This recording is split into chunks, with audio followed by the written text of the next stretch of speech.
সুপ্রিয় শিক্ষার্থী, আসসালামু আলাইকুম। পড়ার পক্ষ থেকে আমি জাকির তাজওয়ার স্বাগত জানাচ্ছি তোমাদের প্রত্যেককে।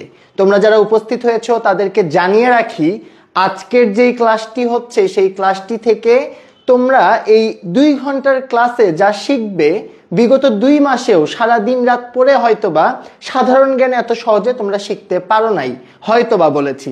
তো যাই হোক, এই 2 ঘন্টার ক্লাসে আমরা আজকে যা আলোচনা করব, আজকের ক্লাস থেকে আই রিপিট, আজকের ক্লাস থেকে তোমরা 5 নাম্বার কমন পাবে। কেন? কারণ আজকে আমরা বাংলাদেশ, আন্তর্জাতিক অ্যাজ ওয়েল অ্যাজ সাম্প্রতিকের প্রায় 200টা কোশ্চেন সলভ করব। এবং শুধুই কি সলভ করব না, এগুলো তোমরা কিভাবে মনে রাখবে এবং কোনগুলো গুরুত্বপূর্ণ, কোন টপিক গুরুত্বপূর্ণ, প্রত্যেকটা ব্যাপার নিয়ে তোমাদের সাথে আলোচনা হবে। তোমরা গত দিনের ক্লাস যারা করেছো তোমরা তারা জানো যে কত ইজিলি আমরা সেই জিনিসগুলোকে ক্র্যাক করে ফেলি। আজকের ক্লাসটা সেই ক্লাসের থেকে 3 গুণ বেশি ইফেক্টিভ হবে। তাই যারা যুক্ত হয়েছো জানিয়ে দাও আমার কথা ক্লিয়ারলি শোনা যায় কিনা এবং বোর্ডটি ক্লিয়ারলি দেখা যায় কিনা। সেই সাথে খুব স্পষ্টতই তোমরা বুঝতেই পাচ্ছ যে আমাদের এই ক্লাসটির পিডিএফ পেতে গেলে তোমাদের কি করতে হবে। হ্যাঁ, ঠিক ধরেছ, তাহলে ক্লাসটা শেয়ার করতে হবে তোমাদের টাইমলাইনে, কিংবা তোমাদের যদি স্টাডি কোনো গ্রুপ থাকে, তোমাদের কলেজের কোনো গ্রুপ থাকে, শেয়ার করে দিতে পারো। একটু শেয়ার করে শেয়ার ডান লিখলেই ক্লাস শেষে পিডিএফ গুলো তোমাদের কাছে পৌঁছে যাবে। ওকে, যারা যারা সালাম দিচ্ছ সবাইকে ওয়ালাইকুম আসসালাম। কেমন আছো তোমরা? ঢাবি নিয়ে টেনশনের মাত্রা, আমি জানি তোমরা সবাই অনেক টেনশনে আছো। এই টেনশন যেন না থাকে এজন্য কিন্তু আমরা দিন রাত পরিশ্রম করে তোমাদের জন্য যেই সাজেশনগুলো তৈরি করি বা যেই ম্যাটেরিয়ালসগুলো তোমাদের জন্য তৈরি করি, সেগুলো কিন্তু তোমাদের আমরা পড়ানোর চেষ্টা করি যাতে তোমরা খুব ইজিলি এই ব্যাপারগুলো থেকে পরীক্ষায় কোশ্চেন কমন পেয়ে যাও। পিডিএফ কই পাওয়া যাবে? আপনারা যখন ক্লাসটি শেয়ার করবেন তখনই কিন্তু পিডিএফ পেয়ে যাবেন। সবাই একটু 3-4 জন করে ফ্রেন্ডকে মেনশন করি, আমরা আর 1 মিনিটের মধ্যে ক্লাসটা শুরু করে দিব। আজকে আমরা যা কিছু পড়বো, আমরা কয় নাম্বার কমন পাবো আজকের ক্লাস থেকে বলেন? আজকের ক্লাস থেকে আমরা ইনশাল্লাহ 5 নাম্বার কমন পাবো। এবং এই একটা ক্লাসে আমরা বাংলাদেশ, আমরা ইন্টারন্যাশনাল বা আন্তর্জাতিক এবং অ্যাজ ওয়েল অ্যাজ রিসেন্ট, এই 3টা বিষয়ে আমরা একটা ফাইনাল রিক্যাপ দিব। যেই রিক্যাপ আমাদের কি করবে, আমাদের পূর্ণাঙ্গ ইনশাল্লাহ ইনশাল্লাহ ইনশাল্লাহ।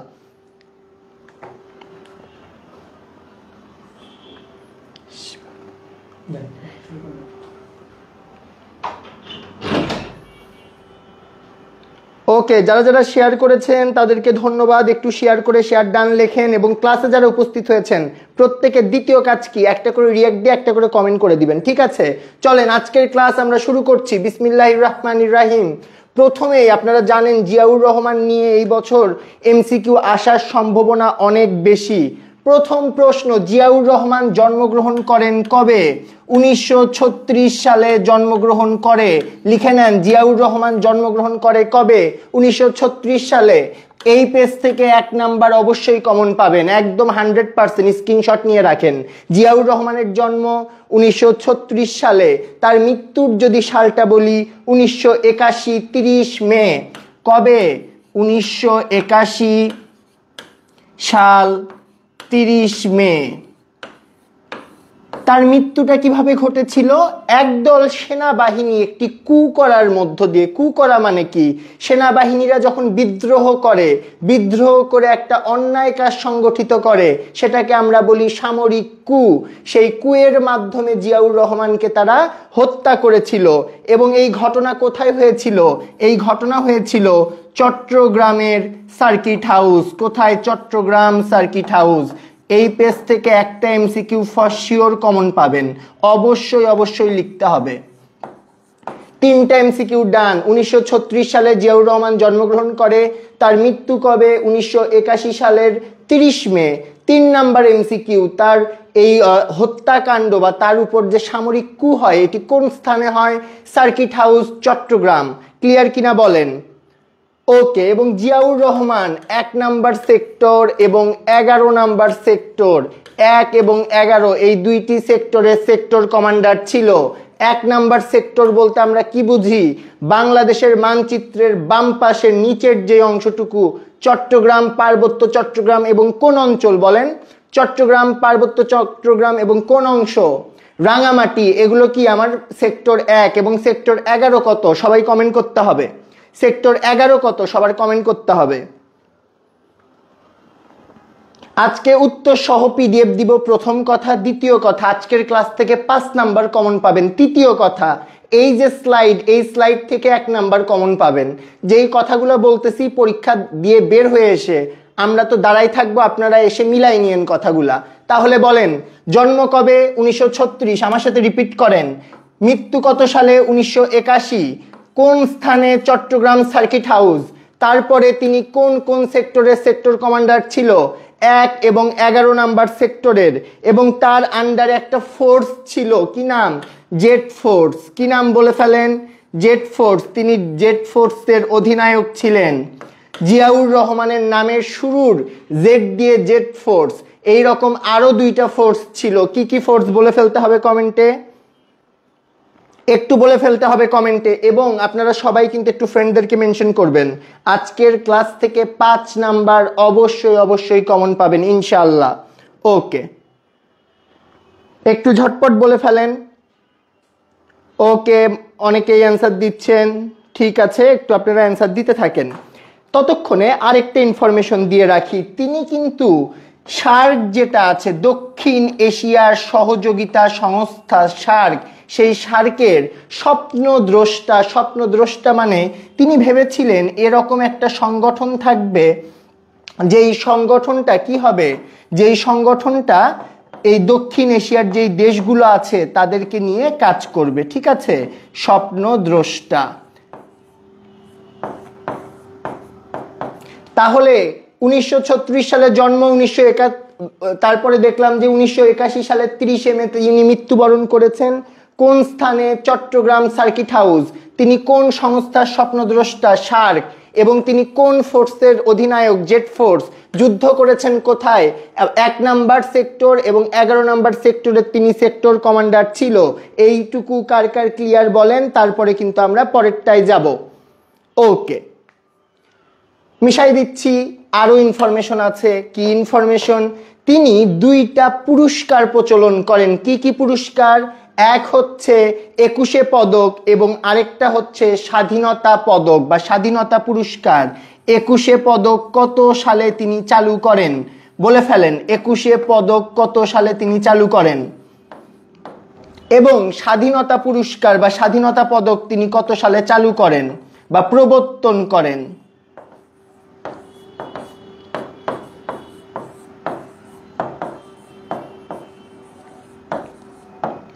21শে পদক বা স্বাধীনতা পদক তিনি কত সালে প্রবর্তন করেন? 21শে পদক এবং স্বাধীনতা পদক পরপর 2 বছর প্রবর্তন করেন। একটা করেন 1976 এবং আরেকটা করেন 1977। একটু কমেন্ট করেন, 21শে পদক কবে প্রবর্তন করে বা চালু করে? 1976। স্বাধীনতা পুরস্কার কবে চালু করে? 1977। সবাই একটু কমেন্ট করে ফেলেন, ঝটপট একটু কমেন্ট করে ফেলেন সবাই। হ্যাঁ, ন্যাশনাল ইউনিভার্সিটির জন্য এটা গুরুত্বপূর্ণ। আপনাদের প্রিয় 2-3 বন্ধু বান্ধবীকে একটু মেনশন করে দেন, ঠিক আছে? যাদের সাথে টিএসসি তে চা খাইতে চান, তারা যদি চান্স না পায় তাইলে তো তারা আপনার সাথে টিএসসি তে চা খাবে না। তাহলে বলেন 21 পদক কত সালে? 1976। স্বাধীনতা পুরস্কার কবে? 1977-এ তিনি এই দুইটি পুরস্কার তিনি কিন্তু চালু করেন। ওকে, যারা যারা ক্লাসে জয়েন করেছেন, রিয়াক্ট দিচ্ছেন না, শেয়ার করছেন না, রিয়াক্ট দিয়ে শেয়ার করে ফেলেন এবং কমেন্টে বলেন ডান, তাহলেই কিন্তু স্লাইডটি আপনারা পেয়ে যাবেন। ওকে, তারপরে আসেন, এখন তিনি এই যে শার্কের স্বপ্নদ্রষ্টা ছিল, শার্ক তাকে একটা পুরস্কারে ভূষিত করে। সেটা করে কবে? 2005 সালে তিনি শার্ক কর্তৃক পুরস্কৃত হয়। তাহলে যদি বলা হয় জিয়াউর রহমানকে শার্ক কর্তৃক পুরস্কৃত করা হয় কত সালে? 2005 সালে। এবং তিনি যেহেতু 21 পদক এবং স্বাধীনতা পদক তিনি চালু করেছেন, সেই জায়গা থেকে 2003 সালে তাকে স্বাধীনতা পদক দেয়া হয়। কত সালে? 2003 সালে তাকে স্বাধীনতা পদক দেয়া হয়। এবং যুদ্ধে বীরত্বের জন্য তাকে একটা উপাধি দেওয়া হয়। সেই উপাধিটা কি বলেন? তার উপাধি ছিল বীর উত্তম। তার উপাধি কি ছিল বলেন? বীর উত্তম। সবাই এগুলো সব কমেন্ট করবেন, তাছাড়া কিন্তু পরীক্ষায় দেখবেন আসছে, আপনার মনে হচ্ছে যে হ্যাঁ মনে হয় পারবো, কিন্তু দিন শেষে আপনি কিন্তু ভুলে যাবেন, ঠিক আছে? তাই অবশ্যই অবশ্যই কমেন্ট করতে হবে। এই পর্যন্ত যাদের শেষ তারা ডান লিখে ফেলেন। যারা যারা শেয়ার করবেন আজকে সবাই নিজ দায়িত্বে পিডিএফ পেয়ে যাবেন। আমি নিজ দায়িত্বে সবাইকে পিডিএফ প্রোভাইড করে দিব। ক্লাসটির যদি আপনারা আজকের লিঙ্ক চান, মানে পিডিএফ চান, অবশ্যই শেয়ার করতে হবে। ওকে, এবং রিঅ্যাক্ট দিতে হবে।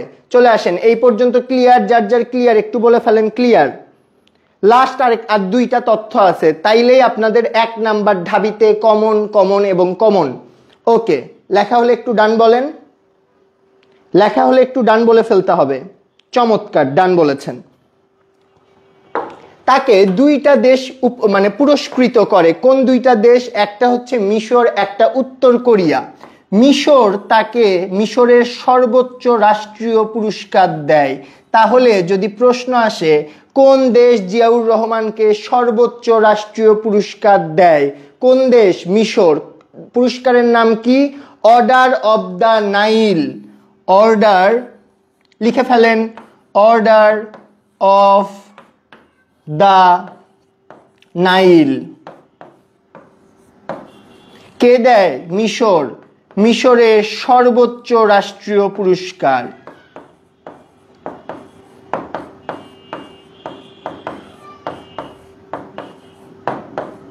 লিখতে হবে, লিখতে হবে প্রিয় শিক্ষার্থী, লিখতে হবে। সবাই একটু লিখে ফেলেন, ঝটপট লিখে ফেলেন।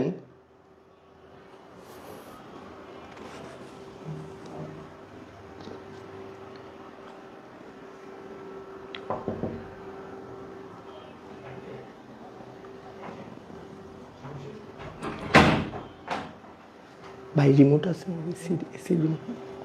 আচ্ছা, লিখে ফেলছেন? ওকে, অর্ডার অফ দ্য নেইল কাদের? মিশরের সর্বোচ্চ রাষ্ট্রীয় পুরস্কার। কাকে দেয়? জিয়াউর রহমানকে দেয়। লেখা শেষ? লেখা শেষ হলে ডান বলেন। আরেকটা দেশ দেয় বলেছি, কি নাম? উত্তর কোরিয়া। কি কোন দেশ দেয়? উত্তর কোরিয়া। লেখেন, উত্তর কোরিয়া তাকে কোন পুরস্কার বা উপহারে তাকে সম্মানিত করে? লিখে নেন, উত্তর কোরিয়া।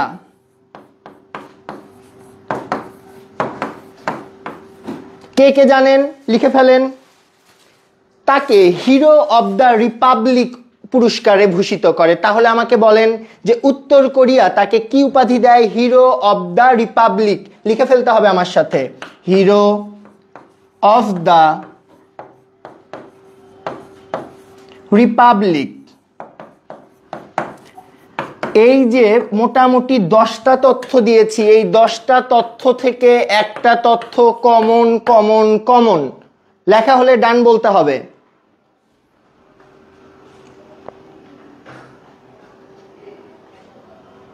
লিখে ফেলেছেন? লেখা হলে একটু ডান বলে ফেলতে হবে। ওকে, তারপরে চলে আসেন, এবার চলে যাব আমরা এমসিকিউ অংশে।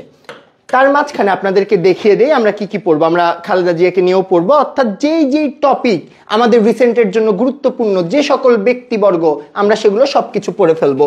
নোবেল পুরস্কার নিয়েও পড়বো, তার আগে আমরা কিছু এমসিকিউ সলভ করে আসবো, ঠিক আছে? তো এখানে আপনাদের একটা স্মার্টনেস দেখাইতে হবে, সেই স্মার্টনেসটা হচ্ছে কই কই থেকে প্রশ্ন আসে সেই ব্যাপারটা আমার জানতে হবে। আমার জানতে হবে রিসেন্ট থেকে আমি 10 থেকে 11টা কোশ্চেন কমন পাবো। আমার জানতে হবে বিগত বছরের প্রশ্ন থেকে 15 থেকে 20% হুবহু আমার কমন আসবে। আমার জানতে হবে বিসিএস এর প্রশ্নগুলো রিপিটেশন হয়। আমার জানতে হবে সংবিধান, জুলাই সনদ, এই জায়গাগুলো থেকে আমার প্রশ্ন আসবে। আমার ভালো করে জানতে হবে যে আমার এই যে নোবেল পুরস্কার রিসেন্ট যেটা আছে সেখান থেকে প্রশ্ন আসতে পারে। আমার জানতে হবে জুলাই সনদ থেকে আমার প্রশ্ন আসতে পারে। আমার জানতে হবে ঢাকা বিশ্ববিদ্যালয় থেকে প্রত্যেক বছর একটা করে প্রশ্ন আমার আসে। আমার জানতে হবে ডক্টর মোহাম্মদ ইউনূস কি থিওরি দিয়েছেন, কোন কোন স্থানে পুরস্কার পেয়েছেন, এই যে টপিকগুলো বললাম পরীক্ষার কোশ্চেনে সেই টপিক থেকেই প্রশ্ন আসবে এবং আসবে। আর আজকের ক্লাসে যত কিছু বললাম সেগুলোর সব থেকে গুরুত্বপূর্ণ তথ্যগুলো আছে, তাই যারা যারা ক্লাসটা শেয়ার করেননি ক্লাসটা শেয়ার করে ফেলতে হবে। ওকে, তাহলে চলে আসেন। ঢাবির একটা হল, ঢাবি মানে ঢাকা বিশ্ববিদ্যালয়, এটা যারা জানেন না কান ধরে 5 মিনিট দাঁড়ায় থাকেন।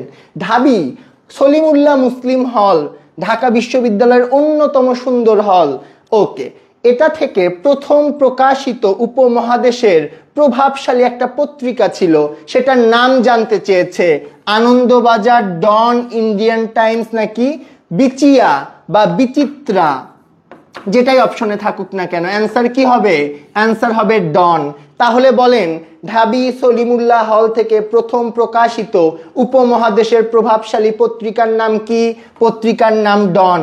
সবাই একটু কমেন্টে ডন লেখেন। যেহেতু আমি অ্যান্সারগুলো এখানেই রাখছি আপনাদের সুবিধার্থে, আপনাদের এটা মনে রাখতে গেলে কি করতে হবে? প্রত্যেকে ক্লাসে উপস্থিত প্রত্যেকে লেখেন ঢাবি সলিমুল্লাহ হলের পত্রিকা কি? ডন, উপমহাদেশের প্রভাবশালী। শুধু অপশনের নামটা লেখেন, যে দেখবেন অপশন পরিচিত মনে হবে ঢাবির পরীক্ষায়, তখন সেটাই হবে আপনার অ্যান্সার। সবাই কমেন্টে ডন লেখেন, সবাই লেখেন ঢাবি পত্রিকা নাম কি বলেন? ডন। সবাই ডন লেখেন। এটা কিন্তু শাহরুখ খানের ছবি ডন না, এটা হচ্ছে উপমহাদেশের প্রভাবশালী একটা পত্রিকা। বাংলাদেশের জাতীয় প্রতীকে থাকা ভাসমান শাপলার ডিজাইনার কে? খুবই গুরুত্বপূর্ণ, পরীক্ষায় আসতে পারে। এটার ডিজাইনার কে? কামরুল হাসান, মোহাম্মদ ইদ্রিস, শামসুল আলম, শিবনারায়ণ দাস। অ্যান্সার হবে মোহাম্মদ ইদ্রিস। বাংলাদেশের জাতীয় প্রতীকে ভাসমান শাপলা আছে না, এই যে একটা ভাসমান ইয়ার উপরে শাপলা আছে না, এই শাপলার ডিজাইনার কে? এই শাপলার ডিজাইনার মোহাম্মদ ইদ্রিস। সবাই একটু লেখেন জাতীয় প্রতীকে ভাসমান শাপলার ডিজাইনার কে, শুধু নাম লেখেন, ইদ্রিস লেখেন, তাইলেই মনে থাকবে। লেখেন শাপলা ইদ্রিস। শাপলা কে? ইদ্রিস। এবং এই শাপলাটা কেন গুরুত্বপূর্ণ? কারণ এনসিপি নামক একটি রাজনৈতিক দল তাদের প্রতীক হিসেবে এই শাপলা চাওয়াকে কেন্দ্র করে বাংলাদেশের রাজনীতিতে দীর্ঘ সময় এইটা চর্চায় ছিল। এই জন্য এই প্রশ্নটা আসার সম্ভাবনা 100%। ওকে, যারা যারা শেয়ার করেননি এই মুহূর্তে শেয়ার করেন, যারা যারা রিয়াক্ট দেন নাই এই মুহূর্তে একটা করে রিয়াক্ট দিয়ে দেন, ঠিক আছে? অলরাইট, তারপরে আসেন পরেরটায় যাব। দ্য স্পিরিট অফ ইসলাম গ্রন্থের রচয়িতাকে? গ্রন্থটার রচয়িতাকে সৈয়দ আমির আলী। আমরা কিন্তু পড়ে যাচ্ছি, একটু পরে আবার আপনাদের কাছে জিজ্ঞেস করব, অনেকগুলো এমসিকিউ আছে আজকে, কিছু আমরা দ্রুত পড়ে যাব। তাহলে বলেন দ্য স্পিরিট অফ ইসলামের রচয়িতা সৈয়দ আমির আলী। সৈয়দ আমির Ali, the spirit of Islam. তারপরে চলে আসেন পরেরটায় যাই। বাংলাদেশের বৃহত্তম হাওর? বাংলাদেশের বৃহত্তম কি হাওর? কি কি অপশন আছে? শনির হাওর, হাইল হাওর, খরচা হাওর নাকি হাকালুকি হাওর? আমরা সবাই জানি অ্যান্সার হাকালুকি হাওর, এটাও ইম্পর্টেন্ট। তারপরেরটায় যাই, সবাই কমেন্ট করবেন। যেটা যখন পড়াবো যতই উত্তর লেখা থাকুক আপনাদের কি করতে হবে? কমেন্ট করতে হবে। একটু দেখি কে কে কমেন্ট করতেছেন। জুই কমেন্ট করেছেন, নাদিয়া কমেন্ট করেছেন, নিঝুম কমেন্ট করেছেন, আরু কমেন্ট করেছেন। ওকে, আবির কমেন্ট করেছেন, সাদিয়া কমেন্ট করেছেন। অবশ্যই অবশ্যই লিখতে হবে, না লিখলে কিন্তু ভুলে যাবেন। এই জিনিসগুলো কিন্তু কোনো রিলস না ছায়া ছবি না যে আপনি দেখলেন আপনার হয়ে গেল। এগুলো আমি মুখ দিয়ে বলছি, সেটা যতক্ষণ পর্যন্ত আপনার মস্তিষ্কে সেট হবে না, পরীক্ষায় আসলে কিন্তু আপনি কমন পাবেন না। কোশ্চেন দিলে দেখবেন যে হ্যাঁ এটা ভাইয়া পড়াইছিল, কিন্তু কি উত্তরটা বলেছিল মনে নাই। এটা কেন হয়? কারণ আপনি যদি না লেখেন তাহলে কিন্তু আপনার মুখস্থ হবে না। যদি আপনারা লেখেন আমি গ্যারান্টি দিচ্ছি আজকের এই 200 এমসিকিউ থেকে অন্তত 6টা এমসিকিউ আপনারা কমন পাবেন। সবাই একটু ইনশাল্লাহ বলে ফেলি এবং সবাই লেখি। তাহলে বলেন, কি হাওর হাকালুকি হাওর? বাংলাদেশের সুয়েজ খাল বলা হয় কোন নদীকে? গাবখান নদী। একটু বলেন, বাংলাদেশের সুয়েজ খাল বলা হয় কোন নদীকে? সবাই বলেন গাবখান। খালি লেখেন সুয়েজ খাল গাবখান, এটা কিন্তু ভুলে যাবেন। লেখেন সুয়েজ খাল গাবখান, লিখে ফেলেন, ঝটপট লিখে ফেলেন। সুয়েজ খালের নাম কি? গাবখান। ঝটপট লিখে ফেলতে হবে, ঠিক আছে? ওকে, তারপরে চলে আসেন, পরেরটাই চলে যাই। ঘেটু গান কি নাম? ঘেটু গান বাংলাদেশের কোন অঞ্চলের ঐতিহ্য? হাওর, পাহাড়ি, বরেন্দ্র নাকি উপকূল? হাওরের। এই ঘেটু গানটা কোন অঞ্চলের? হাওরের। আপনারা জানেন বাউল শিল্পী নিয়ে কিন্তু বাংলাদেশ একটা তোলপাড় হয়ে গেছে, সুতরাং এই আঞ্চলিক গান, ভাটিয়ালি গান, এগুলো থেকে কিন্তু একটা এমসিকিউ আসতে পারে। তাহলে লিখতে হবে কি? ঘেটু গান। ঘেটু গান কার বলেন? কোন অঞ্চলের? হাওর অঞ্চলের। লিখে ফেলেন ঘেটু গান হাওর। সবাই লিখবেন, সবার লিখতে হবে ঘেটু গান কোন অঞ্চলের? হাওরের। লিখে ফেলেন। ওকে, এর মাঝখানে আমরা কিছু বিষয় পড়ে আসি। চলেন, এই জায়গা থেকে একটা কোশ্চেন কমন পাবেন ইনশাল্লাহ।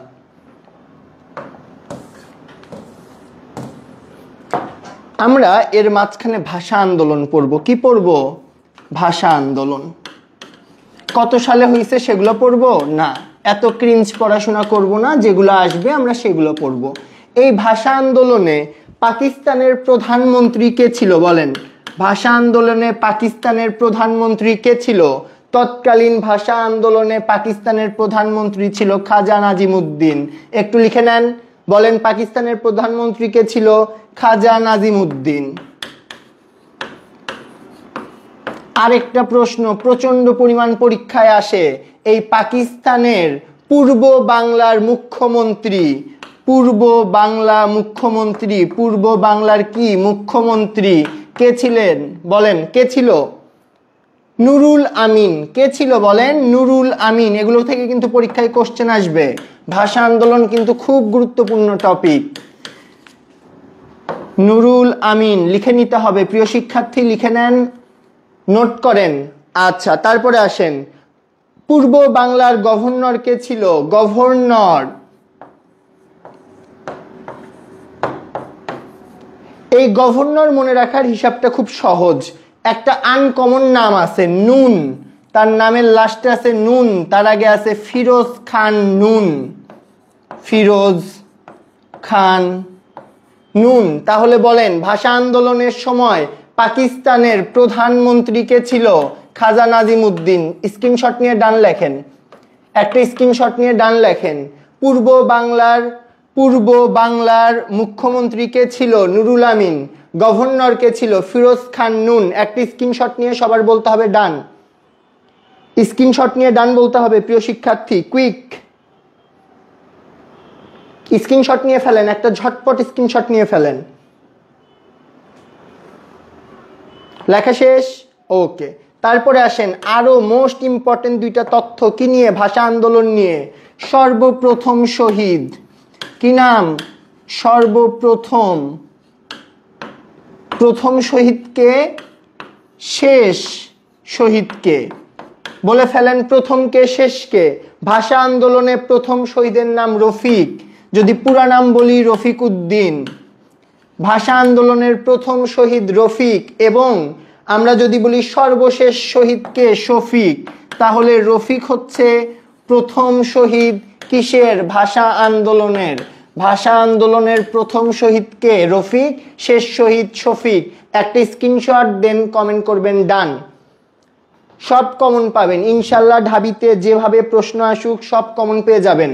প্রিয় শিক্ষার্থী লিখে ফেলেন, ঝটপট লিখতে হবে। লেখা হলে একটু আমাকে ডান বলে দিবেন। এত আলসামো করলে তো হবে না। আপনাদের জন্য গালিব ভাই সারাদিন তাহাজ্জুদের নামাজ পড়তেছে আর আপনারা চুপচাপ বসে আছেন, তাইলে তো হবে না। ওই প্রবাদ বাক্যের মতো হয়ে গেছে, যার বিয়ে তার হুঁশ নেই, পাড়াপড়শির ঘুম নেই, সেই ব্যাপারটা হইলে হবে না, ফাস্ট হইতে হবে, ঠিক আছে? ওকে, তারপরে চলে আসেন।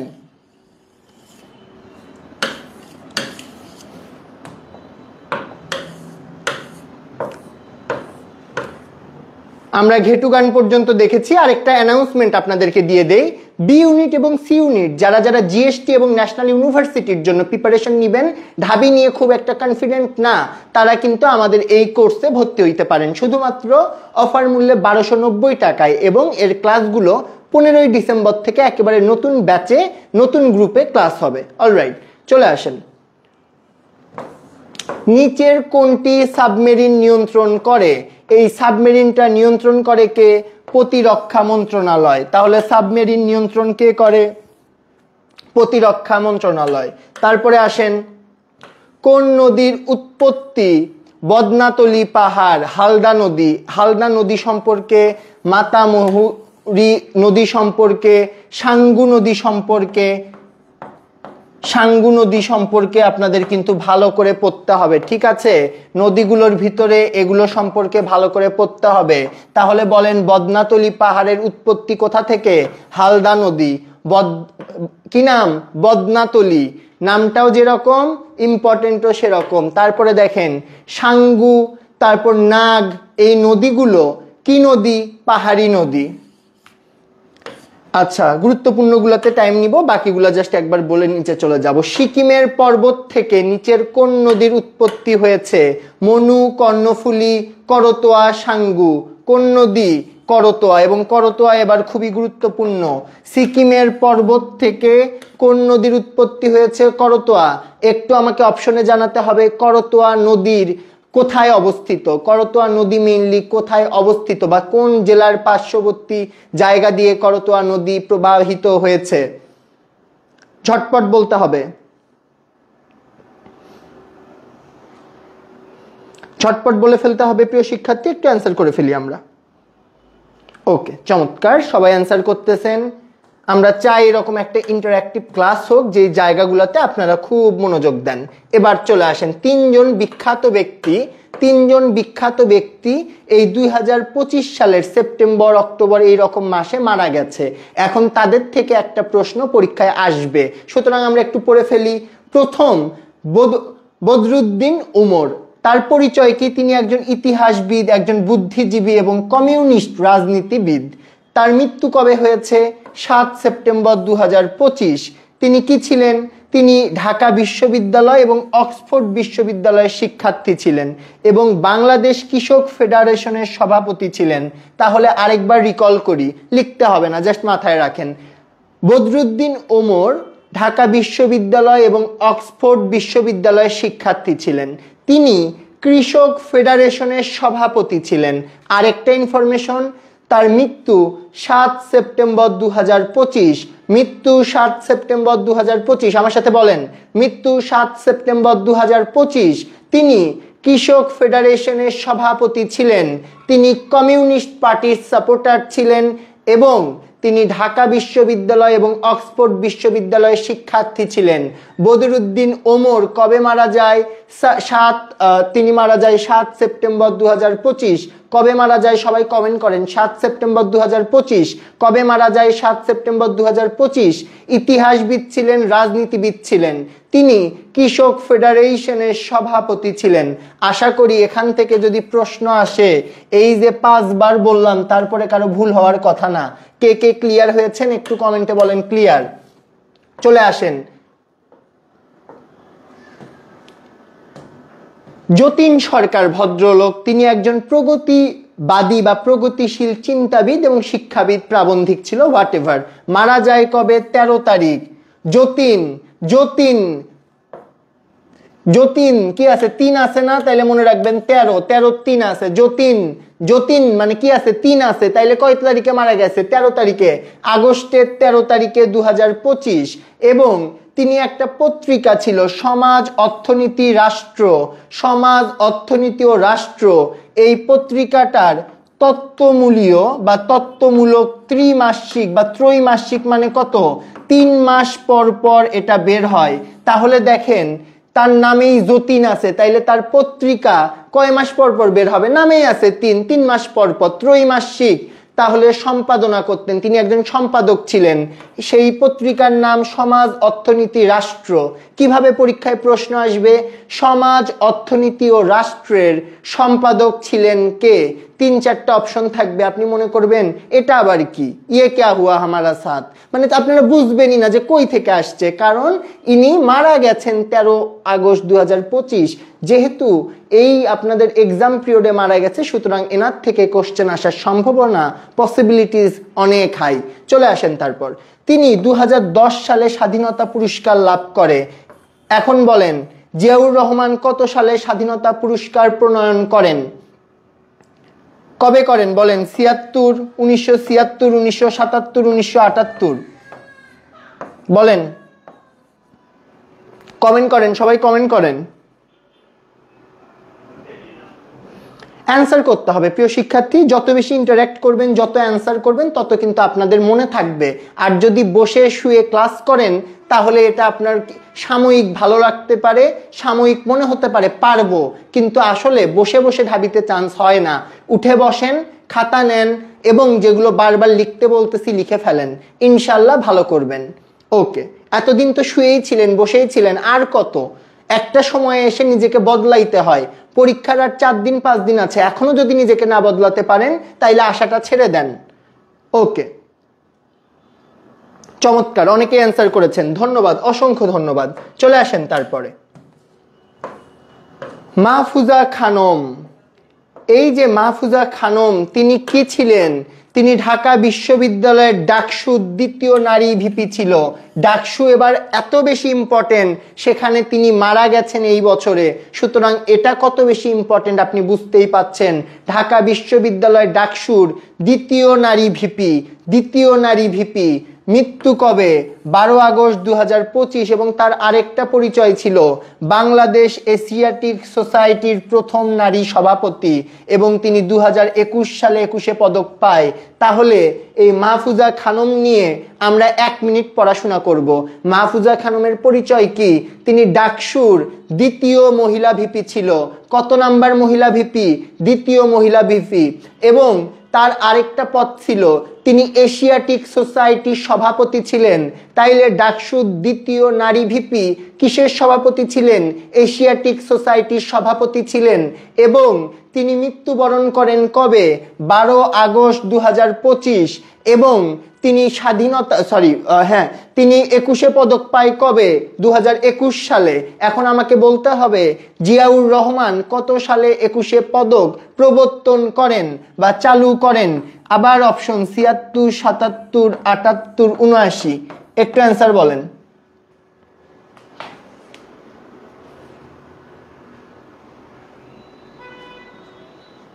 হ্যাঁ, সবার এই বছরেই মরতে ইচ্ছা করছে, যত মারা যাবে তত পড়তে হবে। ওকে, লেখা হলে একটু ডান বলবেন।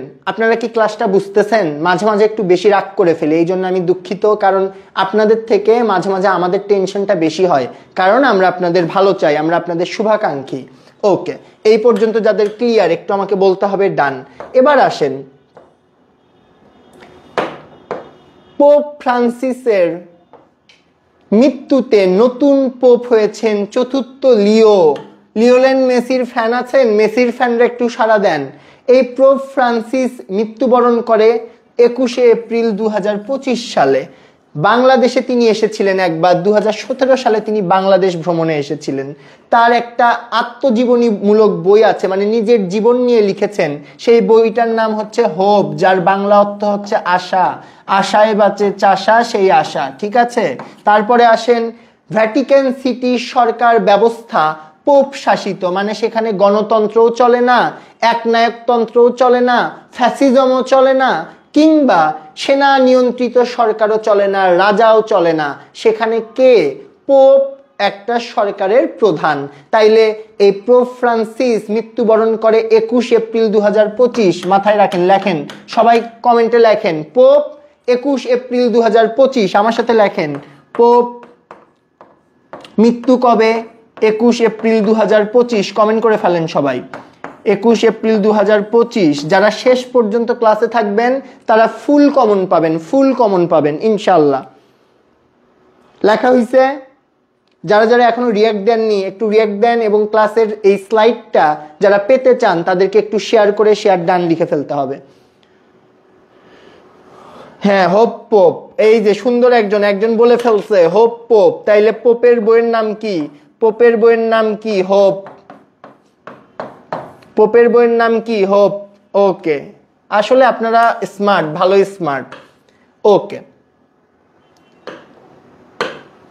এই পোপ এদের যে আবাসস্থল বা যেখানে তারা বাস করে সেটার নাম ভ্যাটিকান প্যালেস। তাহলে যদি বলা হয় ভ্যাটিকান সিটির প্রধান বা যেই সরকার প্রধান, তার যেই প্যালেস বা তার যে বাসস্থান তার নাম কি? Vatican palace. তারপরে গুরুত্বপূর্ণ যদি আর কিছু থাকে সেটা হচ্ছে 2000 বছরের ইতিহাসে প্রথম কোনো মার্কিন নাগরিক পোপ হিসেবে নির্বাচিত হয়। তাহলে এই নির্বাচিত মার্কিন পোপের নাম কি? রবার্ট, আমার সাথে বলেন, রবার্ট ফ্রান্সিস প্রিভোস্ট। কি নাম? প্রিভোস্ট। এতদিন প্রভোস্ট শুনছেন না? ঢাকা বিশ্ববিদ্যালয়ের প্রভোস্ট, মনে রাখবেন এটা হচ্ছে প্রিভোস্ট। তাহলে বলেন রবার্ট ফ্রান্সিস প্রিভোস্ট কি হয়? পোপ নির্বাচিত হয়, এবং 2000 বছরের ইতিহাসে প্রথম মার্কিন পোপ হিসেবে তিনি নির্বাচিত হয়। সুতরাং এই দুইটা জিনিস খুবই গুরুত্বপূর্ণ। আমাকে সবাই কমেন্টে লেখেন প্রিভোস্ট। কি Prevost? Francis Prevost. Francis Prevost, Robert Francis Prevost বিগত 2000 বছরের ইতিহাসে একমাত্র মার্কিন কি? মার্কিন পোপ। আগের পোপের আত্মজীবনীমূলক বইয়ের নাম কি ছিল? হোপ। তাহলে এই পোপ এবং হোপের পরে আমাদের নতুন আশা দেখাতে চলে এসেছে নতুন পোপ, তার নাম রবার্ট ফ্রান্সিস প্রিভোস্ট। যাদের যাদের হয়েছে একটু ডান বলে দেন। ওকে, এবার এই যে যুদ্ধ, এত যুদ্ধ তো আর ভালো লাগতেছে না। আপনাদের এখন মন চাচ্ছে কার্জন হলে প্রিয়জনের সাথে বসে আপনারা গল্প করবেন। আপনাদের মনে এখন শুধুই ভালোবাসা, যার কয়েকদিন পর আমার ঢাবি এক্সাম হবে, কিন্তু সেই এক্সামে চান্স পাওয়ার জন্য বিশ্বে যে যুদ্ধগুলো হচ্ছে সেগুলো সম্পর্কে আপনার জানতে হবে।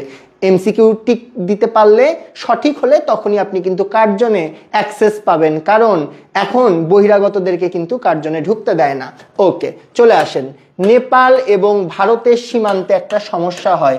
আপনারা জানেন নেপাল এবং ভারত প্রতিবেশী দেশ।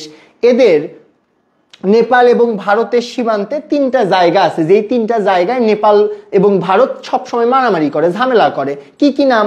কালা পানি, পানিটা কি ছিল? কালা ছিল। তারপর লিপু লেক, তারপরে লিম্পিয়া ধুয়া। কি নাম? লিম্পিয়া ধুয়া।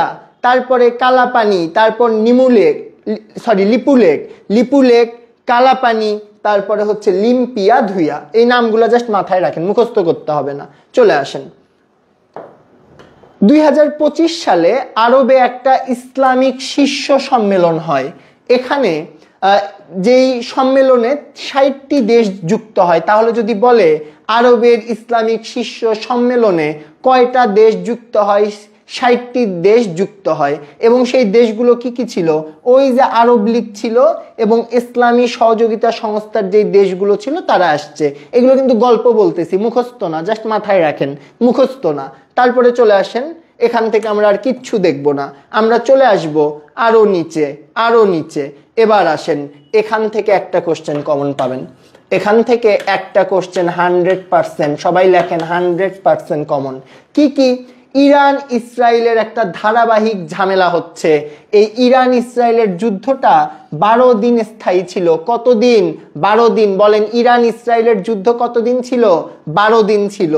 এই ইরান 13 জুন 2025 তারিখে কি করে?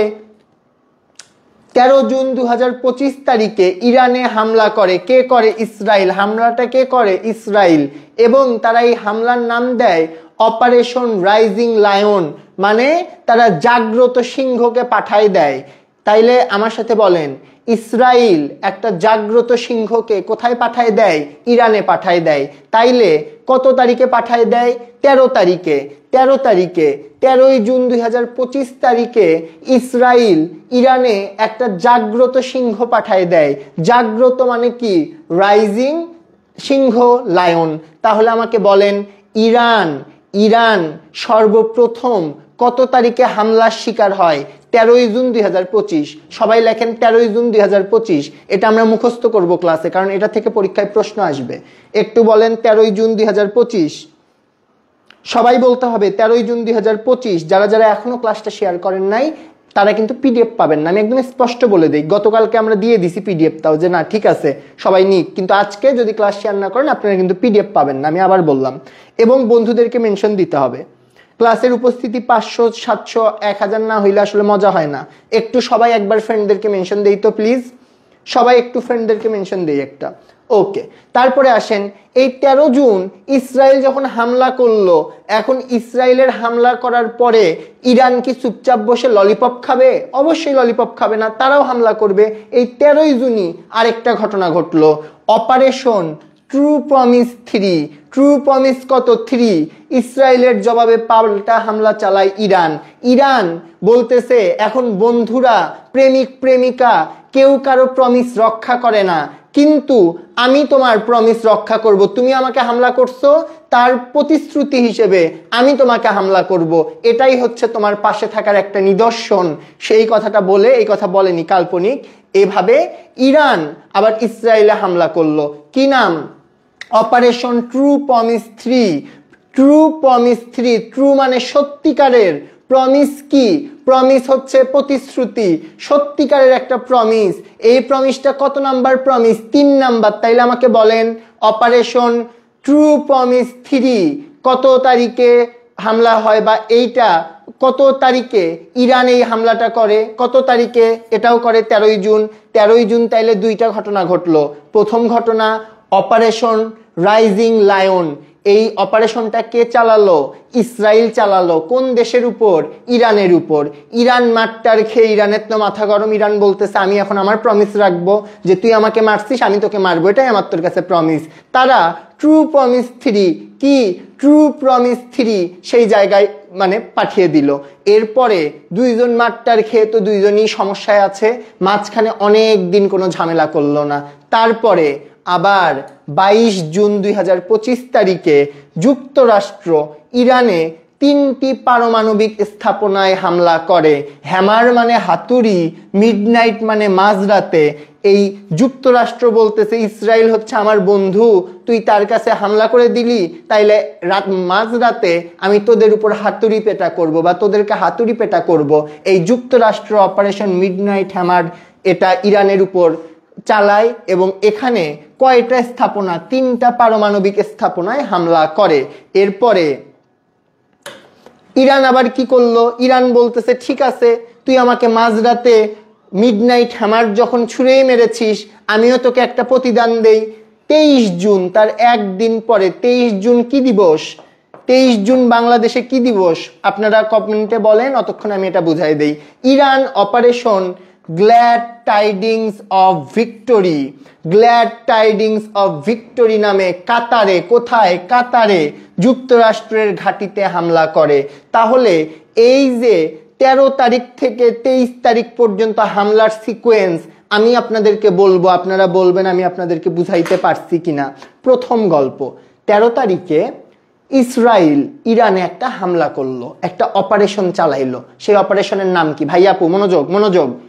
সেই অপারেশনের নাম কি আমাকে বলেন? সেই অপারেশনের নাম হচ্ছে জাগ্রত সিংহ, মানে দ্য রাইজিং লায়ন। তারপরে ইরান বলল যে তুই আমাকে হামলা করেছিস, আমি তোকে হামলা করব।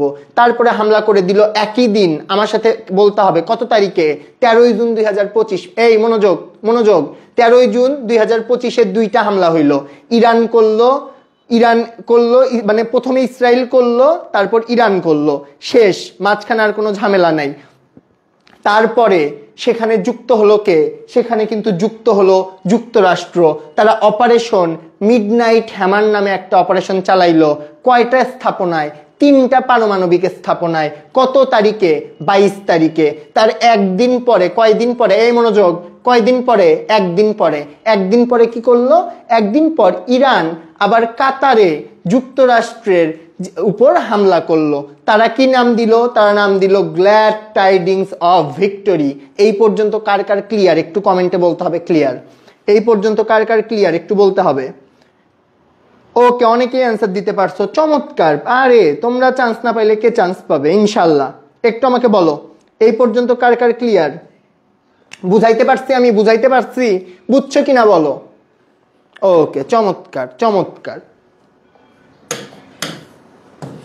এবার আসো, হরমুজ প্রণালীটা তোমরা একবার রিডিং পড়লেই পারবা। যেগুলো আসবে আমি আজকে সেগুলো নিয়ে কথা বলবো। যেগুলো আসবে তোমাদের সাথে আমি কি নিয়ে কথা বলবো? সেগুলো নিয়ে কথা বলবো। এই যে দেখো, পেহেলগাম, কি নাম? পেহেলগাম হামলা থেকে ভারত পাকিস্তান কি সংঘাত, আজকে তোমাদের সাথে কথা বলবো। সিঁদুর না, এটা সিন্দুর। ভারত, এই গল্পটা আবার বলবো, আবার একটা নতুন গল্প। এই গল্পটা কাদের? ভারত আর পাকিস্তানের গল্প। কার গল্প বলো? ভারত আর পাকিস্তানের গল্প। মনোযোগ দিবা, এখান থেকে এক পাবা ইনশাল্লাহ। ইনশাল্লাহ বলো। ইনশাল্লাহ বললে মহান সৃষ্টিকর্তা সেই জিনিসটা প্রাপ্তিতে তোমার পথটাকে সহজ করে দিবে। এবং এই ক্লাসের মাঝখানে একটা কথা বলি, বিশ্বাস করো বা না করো, এবং ভিডিওর জন্য না, একদম মন থেকে বলতেছি, শেষ সময়ে তোমার একটা তাহাজ্জুদের নামাজ, শেষ সময়ে তোমার নফল নামাজ তোমাকে যে কতটা বুস্ট আপ দিবে তোমার কোনো আইডিয়া নেই। তোমার না পারা একটা জিনিস দেখবা যে তোমার মেন্টাল একটা স্যাটিসফ্যাকশন কাজ করবে। অন্য সময় যে দুশ্চিন্তা করতা, ডিপ্রেশনে থাকতা, ঘুম হয় না, পড়া হয় না, এগুলা সব সমস্যা শেষ হয়ে যাবে। আজকে থেকে শুরু করো, উজু করে নামাজ পড়ো, নামাজ পড়ে পড়তে বসো, দেখবা তোমার পড়াশোনা অনেক ইজি হয়ে যাবে। একটু আমাকে কথা দাও যে আজকে থেকে নামাজ পড়ে পড়বা, ঠিক আছে? ওকে, চলে আসো। এই ভারত পাকিস্তানের উপরে একটা সামরিক অভিযান চালায়, একদম সহজ কথায় হামলা চালায়। কয় তারিখে? 7 মে। আমাকে বলো, ভারত পাকিস্তানের উপরে একটা হামলা চালায় কবে? 7 মে। এই অপারেশনের নাম দেয় অপারেশন সিন্দুর। অপারেশন কি? সিন্দুর। সিন্দুর একটা হিন্দি শব্দ, সেটাকে বাংলায় এরা লেখছে অপারেশন সিঁদুর। এটাও হইতে পারে, নো প্রবলেম। তারপর পাকিস্তান আবার একটা হামলা চালায়, মানে কেউই তো হামলা হওয়ার পরে বসে থাকবে না। যখন ভারত একটা হামলা চালাইলো, তারপর পাকিস্তান একটা হামলা চালায়। কিন্তু ভারত হামলাটা চালায় কয় তারিখে? 7 তারিখে। পাকিস্তান 1 মে, তার মানে 7 মে। এবং পাকিস্তান ভারতে যেই হামলাটা চালায় তার নাম অপারেশন বুনিয়ানুম মারসুস। বুনিয়ানুম মারসুস। এই বুনিয়ানুম মারসুস মানে কি? এটা বলো। এটা আরবি শব্দ, এটা আমি পড়াইছি। আমাকে কমেন্টে বলতে হবে, আমাকে কমেন্টে বলতে হবে এই বুনিয়ানুম মারসুস মানে কি। এটা আমি গত ক্লাসে পড়াইছি, বলতে হবে। কে কে পারবা বলো। ওকে, যারা যারা নামাজ পড়ো তাদেরকে অসংখ্য ধন্যবাদ। তোমরা কমেন্ট করতেছো না, খুব অলস হয়ে গেছো। তোমাদের জন্য আমরা দিন রাত এগুলো তৈরি করতেছি, আর তোমরা একটু কমেন্ট করতেছো না, অ্যান্সার দিচ্ছ না, মনে থাকবে না তো এমনি। আচ্ছা, তারপরে দেখো, এই 1 তারিখে পাকিস্তান একটা হামলা চালায়, 7 মে ভারত হামলা চালায়। তারপরে যুক্তরাষ্ট্রের প্রেসিডেন্ট ডোনাল্ড ট্রাম্প ডিটি বলল কোনো যুদ্ধ হবে না। যুদ্ধটা একটা বিরতি চলে গেল। এই যুদ্ধবিরতি হলো 10 মে। কবে হইল? 10 মে। যুদ্ধবিরতি কবে হইল বলো? 10 মে। আচ্ছা, এরপরে আসো, এই যে পেহেলগাম, এটা ভারতের জম্মু কাশ্মীর প্রদেশের একটা জেলা, মানে একটা জেলা এটা। আচ্ছা, কাশ্মীরি ভাষায় এই পেহেলগাম, এটার অর্থ হচ্ছে মেষপালকদের উপত্যকা। পাহাড়ের মাঝে মাঝে বিভিন্ন উপত্যকা থাকে না, সেটা। এবং এখানে যারা থাকে তারা বেশিরভাগ মেষ পালন করতো একটা সময়, এই জন্য এটার নাম কি? এটার নাম পেহেলগাম। পেহেলগাম মানে হচ্ছে মেষপালকদের উপত্যকা। ওকে, তারপরে চলে আসো।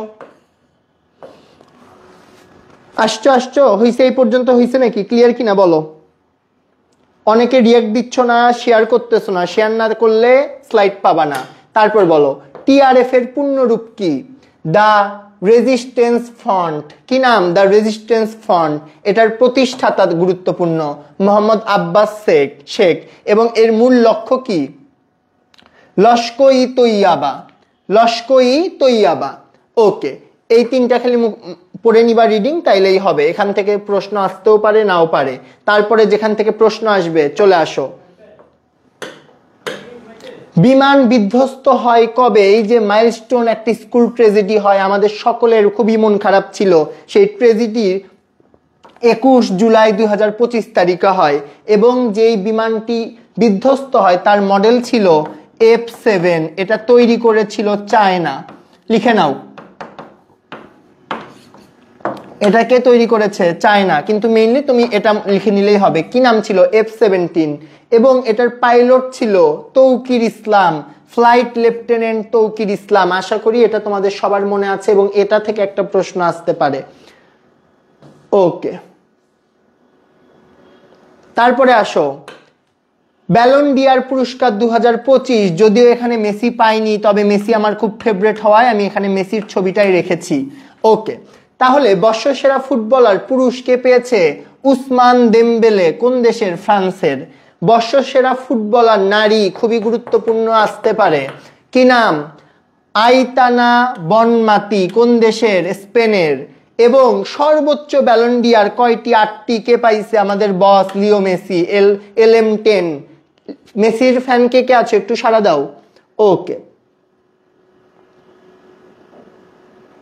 আচ্ছা, তারপরে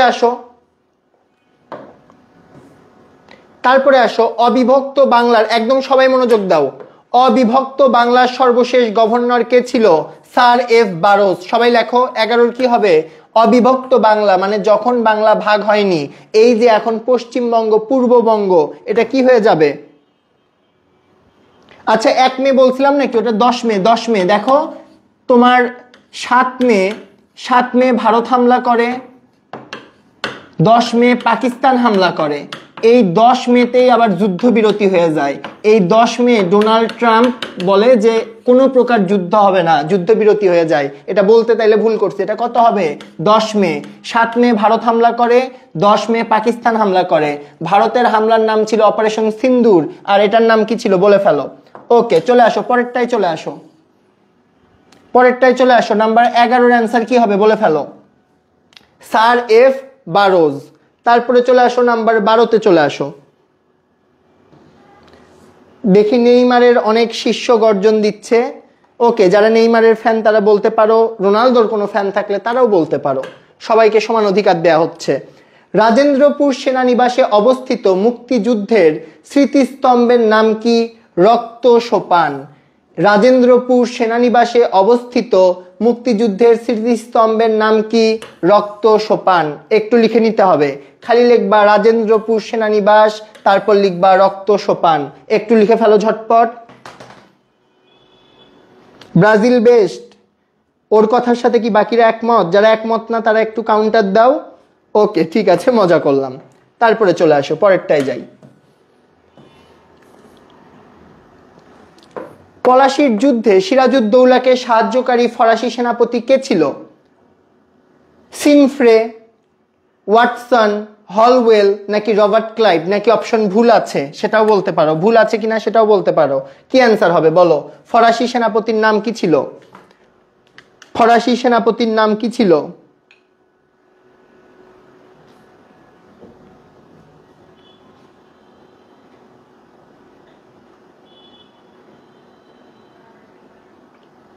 অ্যান্সার করো, অ্যান্সার করে ফেলো সবাই। কি হবে? বানানটা ভুল আছে, ঠিক আছে, এটা হবে সাফরে। সাফরে হবে, সিনফ্রে না। কি হবে? সাফরে। কিন্তু অপশনে মাঝে মাঝে কিন্তু তোমার ভুল থাকতেই পারে, মানে বানান ভুল থাকতে পারে, কিন্তু এটাই কিন্তু অ্যান্সার হবে। কি হবে? সাফরে। এটা কিন্তু তোমরা তোমাদের ফার্স্ট পেপারে পড়েছো, মানে ফার্স্ট পেপারের সহপাঠে। তারপরে চলে আসো, গুরুত্বপূর্ণ জায়গায় চলে যাব। প্রাচীন বাংলায় সর্বপশ্চিম জনপদ কি? সমতট, গৌড়, পুণ্ড নাকি সপ্তগাঁও? কি হবে? গৌড়। লিখে নাও। প্রাচীন বাংলার সর্বপশ্চিমের জনপদ কি নাম বলো? Argentina best. ওকে, যারা যারা এখনো রিয়াক্ট দাওনি ঝটপট রিয়াক্ট দিয়ে ফেলো। যারা যারা শেয়ার করনি স্লাইডটা পাইতে গেলে কিন্তু শেয়ার করতে হবে, ঠিক আছে?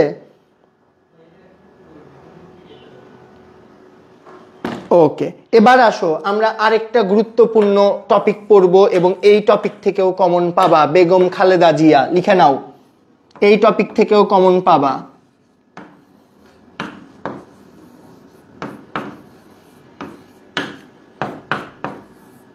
এই টপিক থেকে একটা প্রশ্ন কমন পাবা। কয়টা কমন পাবা? একটা কমন পাবা। একটু লিখে নাও, মনোযোগ দাও, মনোযোগ দাও। এই বেগম খালেদা জিয়া কবে প্রথম প্রধানমন্ত্রী হয় বলো? 1991 সালে প্রথম প্রধানমন্ত্রী হিসেবে নির্বাচিত হয়। লিখে নাও, কত সালে? 1991। লেখো, সবার লিখতে হবে। কত সালে? 1991 সালে বেগম খালেদা জিয়া প্রথম প্রধানমন্ত্রীর দায়িত্ব পান। লিখছো? তারপরে তৎকালীন সময়ে প্রচন্ড পরিমাণ শরণার্থী, রোহিঙ্গা শরণার্থী বাংলাদেশে আসতে থাকে। আমি পড়িয়েছি রোহিঙ্গা শরণার্থীরা প্রথম বাংলাদেশে আসা শুরু করে কবে বলো? রোহিঙ্গা প্রথম বাংলাদেশে কবে আসে বা আসা শুরু করে? বাংলাদেশে আসা শুরু করে কবে?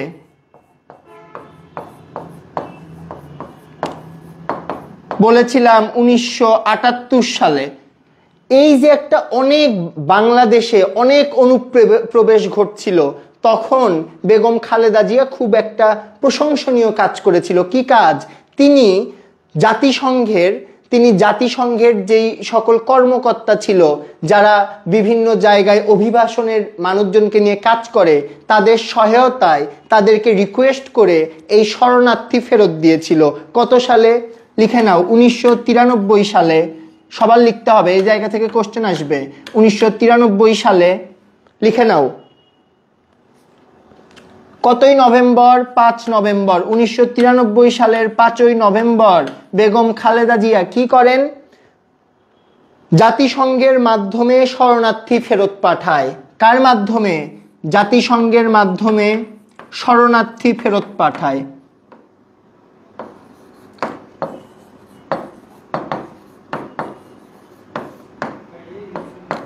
এবং কতজন শরণার্থী ফেরত যায় সেই হিসাবটা এবার কিন্তু আসতে পারে।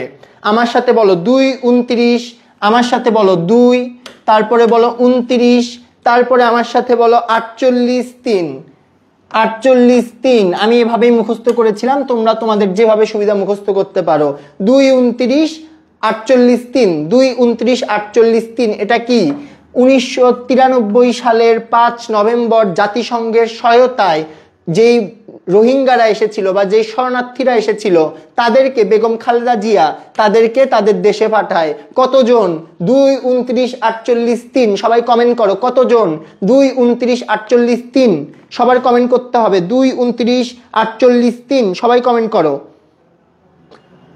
থাক, আমরা রাজনৈতিক কোনো আলোচনায় না যাই। কমেন্টে কোনো রাজনীতি না। যারা পড়তে চাও পড়াশোনা করো প্লিজ। একটু লিখে ফেলো, 2-29, 48-3। কত তারিখে? 1993 সালের 5ই নভেম্বর। তিনি প্রধানমন্ত্রীর প্রথমবার হয় কবে? 1991 সালে। রোহিঙ্গারা প্রথম বাংলাদেশে আসা শুরু করে কবে? 1978 সালে। লিখছো? এই পর্যন্ত ডান কিনা বলো, যাদের ডান একটু ডান বলে দাও, কমেন্টে বলে দাও ডান। ওকে, ঠিক আছে। এরপরে চলে আসো আরেকটা লাস্ট তথ্য, তার সম্পর্কে আমরা পড়ব। ঢাকার প্রথম ফ্লাইওভার সম্পর্কে তোমরা জানো? ঢাকার প্রথম ফ্লাইওভারের নাম কি? ঢাকার প্রথম ফ্লাইওভারের নাম মহাখালী ফ্লাইওভার।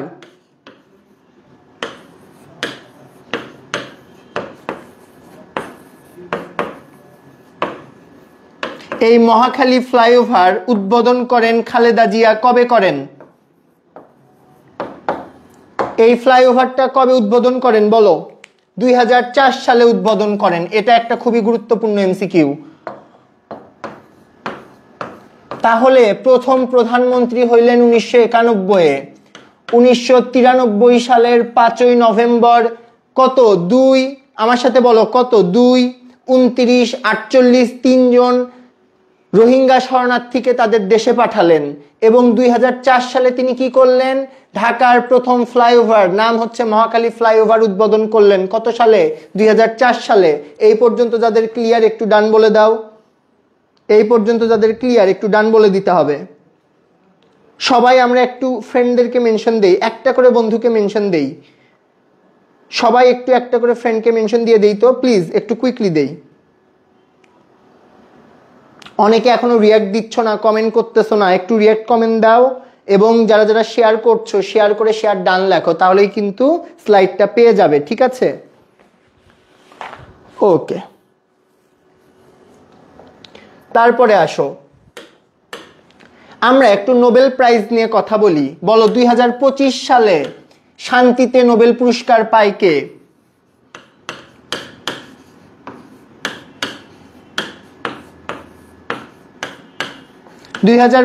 সালে শান্তিতে নোবেল প্রাইজ পায় কে? বলে ফেলো, ঝটপট বলে ফেলো।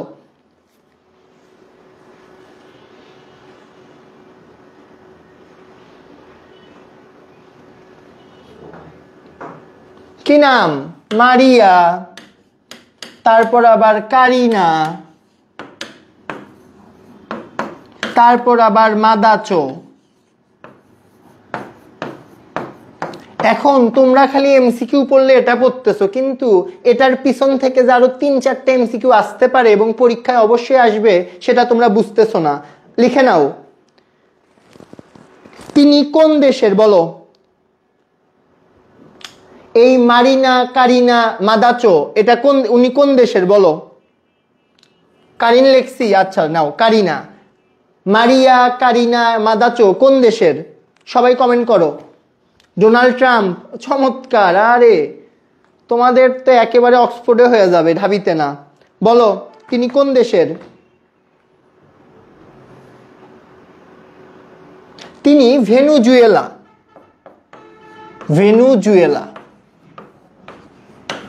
এবং এখান থেকে 3টা কোশ্চেন আসতে পারে, আমি লাল দিয়ে লিখে দিচ্ছি, পরীক্ষার পরে আমার কথা মনে পড়বে। তিনি 2011 থেকে 2014, লেখো তিনি কত থেকে কত? 2011 থেকে 2014 সাল পর্যন্ত গণপরিষদের বিরোধী দলীয় নেত্রী ছিল। তাহলে যদি প্রশ্ন আসে মারিনা, কারিনা, মাদাচো কত সাল থেকে কত সাল পর্যন্ত গণপরিষদে বিরোধী দলীয় নেত্রী ছিল, লেখো 2011 থেকে 2014। কোন পরিষদে? জাতীয় পরিষদে। লিখে নাও, লিখে নাও।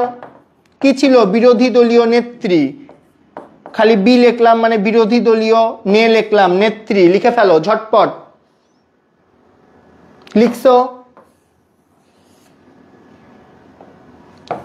তারপরে আসো সেকেন্ড এমসিকিউ লিখবো আমরা। যাদের লেখা হয়েছে একটু ডান বলো।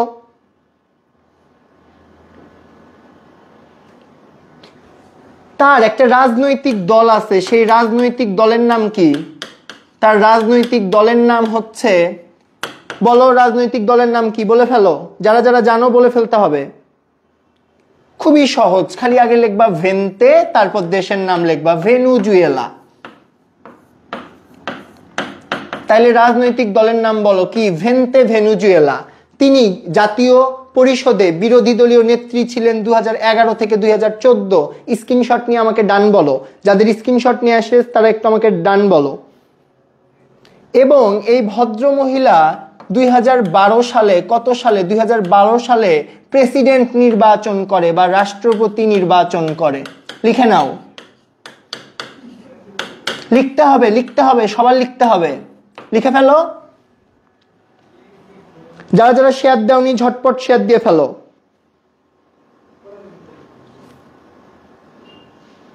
এবং সব থেকে ইন্টারেস্টিং ব্যাপার, মারিনা কারিনা মাদাচো তিনি তার যে শান্তিতে নোবেল পুরস্কার পাইছে সেটা কাকে উৎসর্গ করতে জানো? ডোনাল্ড ট্রাম্পকে। ডোনাল্ড ট্রাম্পকে উৎসর্গ করছে। তাহলে চিন্তা করো তার কত বড় ভক্ত যে একটা নোবেল প্রাইজ পেয়ে সেটা উৎসর্গ করে দিয়েছে। একটু লিখে ফেলতে হবে, ঝটপট লিখে ফেলো।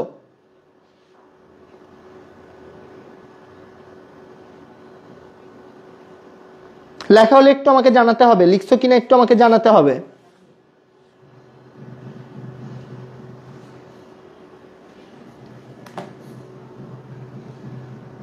হ্যাঁ, সাহিত্য নোবেল নিয়ে আমি বলতেছি, সাহিত্য নোবেল আমি বলতেছি।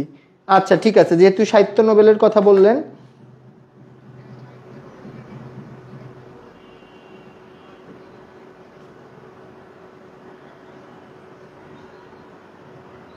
ক্রাসনো হারকানাই, কি যে বলতেছেন আপনারা। আচ্ছা আসেন, এশিয়াতে একজন ভদ্র মহিলা এশিয়া মহাদেশে প্রথম সাহিত্যে নোবেল পায়। এশিয়া মহাদেশে একজন ভদ্র মহিলা প্রথম সাহিত্যে নোবেল পায় কত সালে বলেন, কত সালে? 2024 সালে।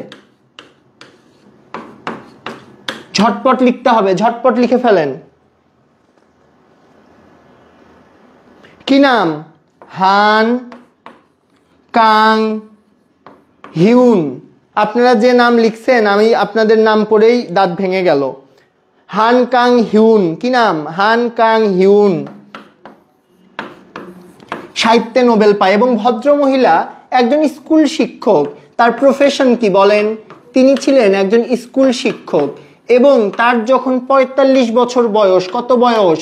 45 বছর বয়স থেকে তিনি চিন্তা করলেন, আমি একটা স্বাভাবিক মানুষের জীবন যাপন করি, আমার এই জীবন প্লাস কিছু কল্পনা, এই দুইটার মিশ্রণে তিনি বই লেখা শুরু করলেন এবং তিনি সাহিত্যে নোবেল পুরস্কার পেয়ে গেলেন। কত ইন্টারেস্টিং মানুষের জীবন দেখেন। এগুলা কি নাম টাম লিখতেছেন?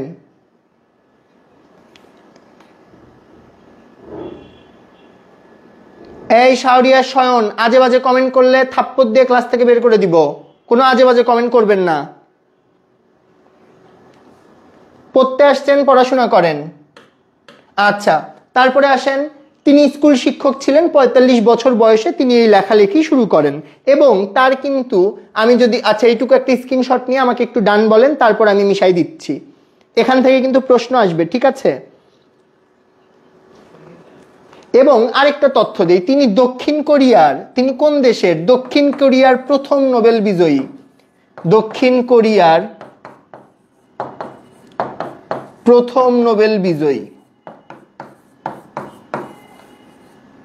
কোথাকার প্রথম বিজয়ী? দক্ষিণ কোরিয়া দেশে তিনি প্রথম নোবেল পায়। তাইলে বলেন, স্কুল শিক্ষক ছিল, তারপরে 41 থেকে 45 বছর বয়সের ভিতর লেখালেখি করছে, প্রথম সাহিত্যে নোবেল পাইছে তিনি এশিয়া মহাদেশে। তারপরে হচ্ছে তার যেই নাম সেটা হচ্ছে হান কাং হিউন, তিনি দক্ষিণ কোরিয়ার প্রথম নোবেল বিজয়ী। আশা করি শেষ। এবার আসেন, তার যে বই, সেই বইগুলোর নাম কি ছিল? তার যে বইগুলো ছিল তার মধ্যে একটা ফেমাস বই ছিল দ্য হোয়াইট বুক। বইয়ের নাম কি? দ্য হোয়াইট বুক। লিখে ফেলেন, দ্য হোয়াইট বুক। আচ্ছা ঠিক আছে, ডান লিখেছেন, ঠিক আছে, আমরা পরেরটাই চলে গেছি, দ্য হোয়াইট বুক। তারপরে লাভ ইন ইউসু, লিখে নেন, লিখে নেন, এগুলো থেকে কোশ্চেন আসবে যে নিচে কোনটি হান কাং হিউনের বই, লিখে নেন। তারপরে দ্য ভেজিটেরিয়ান, দ্য ভেজিটেরিয়ান লিখে নেন। তাইলে the white book, love in ইউসু অ্যান্ড দ্য ভেজিটেরিয়ান তার বই। লিখছেন? এখান থেকে কিন্তু একটা কোশ্চেন পাবেন ইনশাল্লাহ, 100% দিয়ে দিলাম আল্লাহর নাম নিয়ে, এখান থেকে একটা কোশ্চেন পাবেন। দক্ষিণ এশিয়ার, আমি আরেকবার রিপিট করি, তিনি দক্ষিণ এশিয়ার প্রথম কিসে নোবেল পায়? সাহিত্যে নোবেল পায়। দক্ষিণ কোরিয়ার তিনি প্রথম নোবেল বিজয়ী। 41 বছর থেকে 45 বছর এই টাইমে তিনি স্কুল শিক্ষক থাকার পাশাপাশি তিনি মনে করলেন আমার একটু বই লেখা উচিত, আমি আমার জীবন এবং কল্পকাহিনী মিশিয়ে বই লিখব। এবং তিনি 3টা বই লিখলেন, the white book, love in ইউসু অ্যান্ড দ্য ভেজিটেরিয়ান। এই 3টা বই লিখে তিনি সাহিত্যে নোবেল পুরস্কার পাইলেন। যারা যারা আজকের ক্লাসের পিডিএফ পেতে চান, ক্লাসটা শেয়ার করে কমেন্টে ডান লেখেন। ওকে, আচ্ছা, এত বই থাকতে সবাই লাভ ইন ইউসু লিখতেছেন, আপনারা আসলে কোনোদিন ভালো হবেন না। আচ্ছা আবারও বলে দেই, আপনাদের যাদের মনে হয় যে একটা বেস্ট গাইডলাইনের আন্ডারে থেকে আপনি আপনার অ্যাডমিশন জার্নিটাকে শেষ করতে চান, গুচ্ছ, রাবি, চবি, তারপরে হচ্ছে আপনি যদি জাতীয় বিশ্ববিদ্যালয়ে পরীক্ষা দেন, আপনি যদি খুলনাতে পরীক্ষা দেন, আপনি যদি ন্যাশনাল ইউনিভার্সিটিতে পরীক্ষা দেন, তাহলে আপনাদের জন্য আমরা প্রোভাইড করতেছি one of the best course, যেটা আমাদের GST and NU intensive batch. এই ব্যাচটার ক্লাস একেবারে নতুনভাবে আমরা শুরু করব 15ই ডিসেম্বর থেকে। তাই আপনারা যারা যারা ল্যাক অফ প্রিপারেশনে ভুগতেছেন বা যারা যারা এখনো পড়াশোনাকে গুছিয়ে নিতে পারেননি, আমরা পর্যাপ্ত ক্লাস দেওয়ার মাধ্যমে বি এবং সি ইউনিটের কিন্তু প্রিপারেশন নিতে আপনাদের 100% হেল্প করব ইনশাআল্লাহ। চলে আসেন, 1971 সালে কোন বিদেশি সাংবাদিক বর্বরতার খবর সর্বপ্রথম বহির্বিশ্বে প্রকাশ করে? কি নাম? Simon ring. লিখে নেন, কি নাম? Simon ring. সবাই কমেন্টে লেখেন। তারপরে আসেন, চাষী নজরুল পরিচালিত চলচ্চিত্র নয় কোনটি? ওরা 11 জন। হাঙর নদীর গ্রেনেড, সংগ্রাম। দেখেন এই চাষী নজরুল, এই নিচে 3টা যেই মুভি আছে সেই 3টা মুভি তিনি কিন্তু তার পরিচালিত বা তার ডিরেকশনে হয়েছে। ওরা 11 জন, হাঙর নদীর গ্রেড আর সংগ্রাম। আর এই যে শামীম আক্তার, সেটা কিন্তু তার ডিরেকশনে হয় নাই। তাইলে এখান থেকে কিন্তু এটাই মুখস্থ করবেন, চাষী নজরুল পরিচালিত চলচ্চিত্র কোনটি? ওরা 11 জন, হাঙর নদীর গ্রেড আর সংগ্রাম। এই পর্যন্ত যাদের হয়েছে ডান বলেন। চলে আসেন 18 নাম্বার, মুক্তিযুদ্ধের বিজয়ের দিন আত্মসমর্পণ অনুষ্ঠানে বাংলাদেশের পক্ষে কে প্রতিনিধিত্ব করে? আতাউল গনি ওসমানী, মতিউর রহমান, মহিউদ্দিন জাহাঙ্গীর নাকি এ কে খন্দকার? কি হবে? এ কে খন্দকার। এটা খুবই গুরুত্বপূর্ণ, এটা পরীক্ষায় আসতে পারে। এটার একটা স্ক্রিনশট নেন।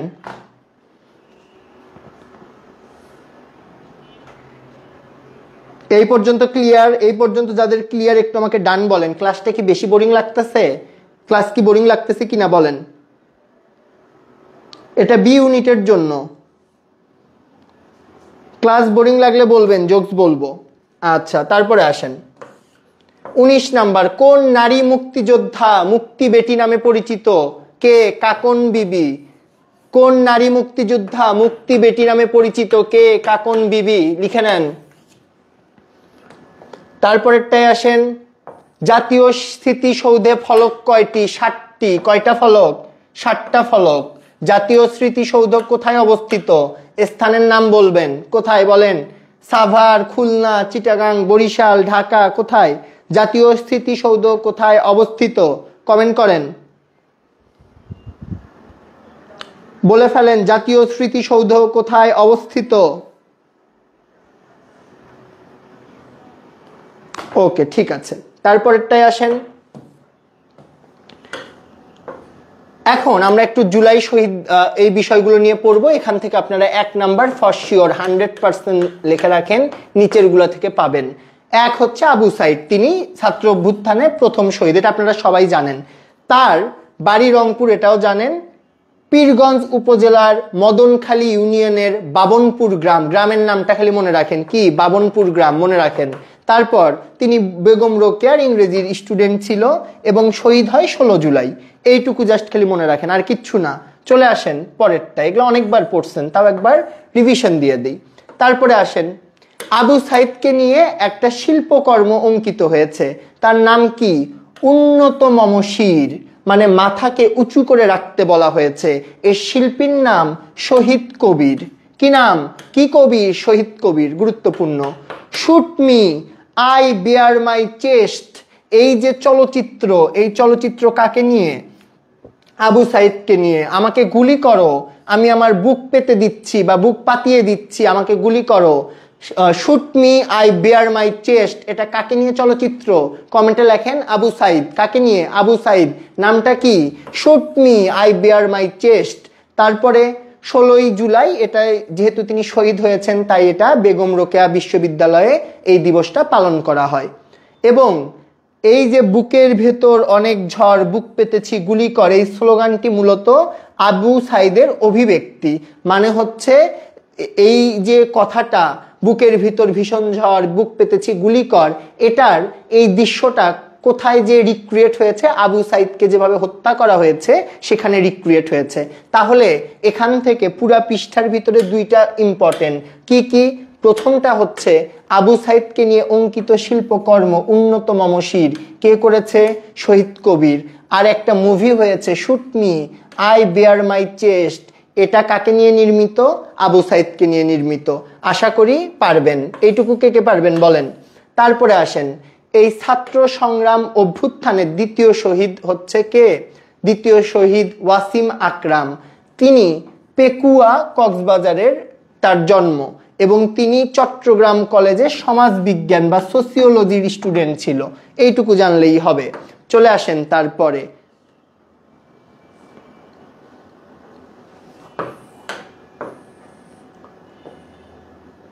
যদি বলে চলে আসুন 16 শহর, উক্তিটির সাথে কে জড়িত? বলবেন শহীদ ওয়াসিম। তারপরে আসেন মুগ্ধকে নিয়ে আমরা সকলেই জানি, তিনি খুলনা বিশ্ববিদ্যালয়ের স্টুডেন্ট ছিলেন, তারপর বিউপির স্টুডেন্ট ছিলেন। তিনিও 16 তারিখে, তিনি 16 না, তিনি 18 তারিখে শহীদ হয়। কত তারিখে? 18 তারিখে। কোথায়? উত্তরাতে। এটা একটু সলভ করে নেন, এটা কত তারিখ হবে? 18 তারিখ। এটা সলভ করে নেন। যারা যারা ক্লাসের স্লাইডটি পেতে চান তাদেরকে কি করতে হবে? তাদেরকে ক্লাসটা শেয়ার করতে হবে। রিয়াক্ট দিচ্ছেন না যারা নতুন আসছেন, একটু ক্লাসে একটা রিয়াক্ট দিয়ে দেন, একটু কমেন্ট করেন। ওকে, তারপরে আসেন, একটা তরুণ তৈরি হয়েছে ঢাকা বিশ্ববিদ্যালয়ে। কি আছে? মুক্ত ও গণতন্ত্র তরুণ আছে। তেমনি খুলনা বিশ্ববিদ্যালয়ে শহীদ মীর মুগ্ধ তরুণ তৈরি করা হয়েছে। কি তৈরি করা হয়েছে? শহীদ মীর মুগ্ধ তরুণ। পানি লাগবে পানি, এটার সাথে কে জড়িত? মীর মুগ্ধ জড়িত। তারপরে আসেন, জেন জি বলতে আমরা কি বুঝি? 1997 থেকে 2012 সাল পর্যন্ত এই সময়টায় যারা জন্মগ্রহণ করেছে তাদেরকে আমরা কি বলি? জেন জি বলি। তারপরে এখানে আপনাদের পড়তে হবে জেন আলফা বলতে কি বোঝেন? আলফা। তারপরে আসেন জেন বিটা, এগুলো কিন্তু আপনাদের পড়তে হবে। এই দুইটা সম্পর্কে আপনারা জেনে নেবেন, জেন আলফা, জেন বিটা। আমি স্লাইডে দিয়ে দিব, সমস্যা নাই। তারপরে আসেন, আচ্ছা এই যে আমি দিয়েই দিছি। এখানে লস্ট জেনারেশন, এখানে কি কি গুরুত্বপূর্ণ? আলফা 2012 থেকে 2024, জেন বিটা এটা খুবই গুরুত্বপূর্ণ।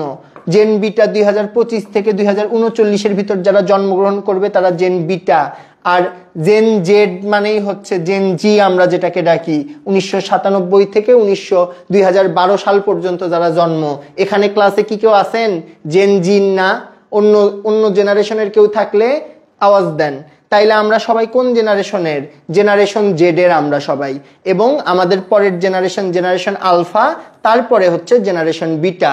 এই 2025 থেকে 2039 পর্যন্ত জেনারেশন বিটা। এবং মোট জেনারেশন কয়টা? 9টা। চলে আসেন, এগুলো রিডিং পড়বেন তাহলেই হবে।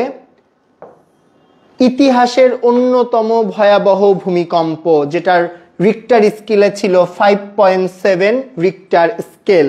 এটা সময়কাল 10:38 11 নভেম্বর। উৎপত্তি হয়েছিল মেঘালয়, ভারতে। বাংলাদেশের ইতিহাসে সবথেকে ভয়াবহ ভূমিকম্প ছিল 1762 সালে। গতদিন আমরা ভুলে 2007 দাগাইছিলাম একটা এমসিকিউ, ওটা ঠিক করে নিবেন, ওটা হবে 1762। আচ্ছা, এটা ঠিক করে নিবেন। আচ্ছা, এটার মাত্রা ছিল 8.5 থেকে 8.8। অনেক জায়গায় তথ্যটা পাবেন না, দিয়ে দিলাম। এবং গুগলে সার্চ দিয়ে এমসিকিউ খোঁজা এটা পৃথিবীর সব থেকে বড় একটা বোকামি, কারণ আপনার রেফারেন্স হিসেবে একটা বই লাগবে। গুগলের তথ্য দিয়ে এমসিকিউ পড়া বাদ দেন। ওকে, স্বাধীন বাংলাদেশের সব থেকে ভয়াবহ ভূমিকম্প কোনটা ছিল? স্বাধীন বাংলাদেশের সব থেকে ভয়াবহ ভূমিকম্প ছিল 1997 সালের 6.1 মাত্রা। এটা বাংলাদেশের ইতিহাসে সবচেয়ে ভয়াবহ ভূমিকম্প, মানে একদম অনেক দিন আগে হয়েছে, তখনও বাংলাদেশ জন্মই নেয়নি। এই জন্য আপনি যদি স্বাধীন বাংলাদেশ বলে তখন 1997 সালে 6.1। এই দুইটা জিনিস একটু মাথায় রাখেন, লিখে নেন। এই দুইটা জিনিস একটু মাথায় রাখেন, লিখে নেন। তাহলে বলেন কত সালে সব থেকে ভয়াবহ ভূমিকম্প হয়েছে? লিখে নেন 1762। স্বাধীন বাংলাদেশে কবে? 1997। লিখে নেন, সবার লিখতে হবে।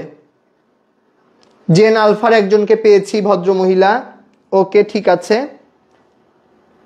যারা রিয়েক্ট দেননি একটু রিয়েক্ট দেন তো, একটু ক্লাসটা শেয়ার করেন, ফ্রেন্ডদেরকে ডাকেন। এখনই ধৈর্য হারাইলে হবে?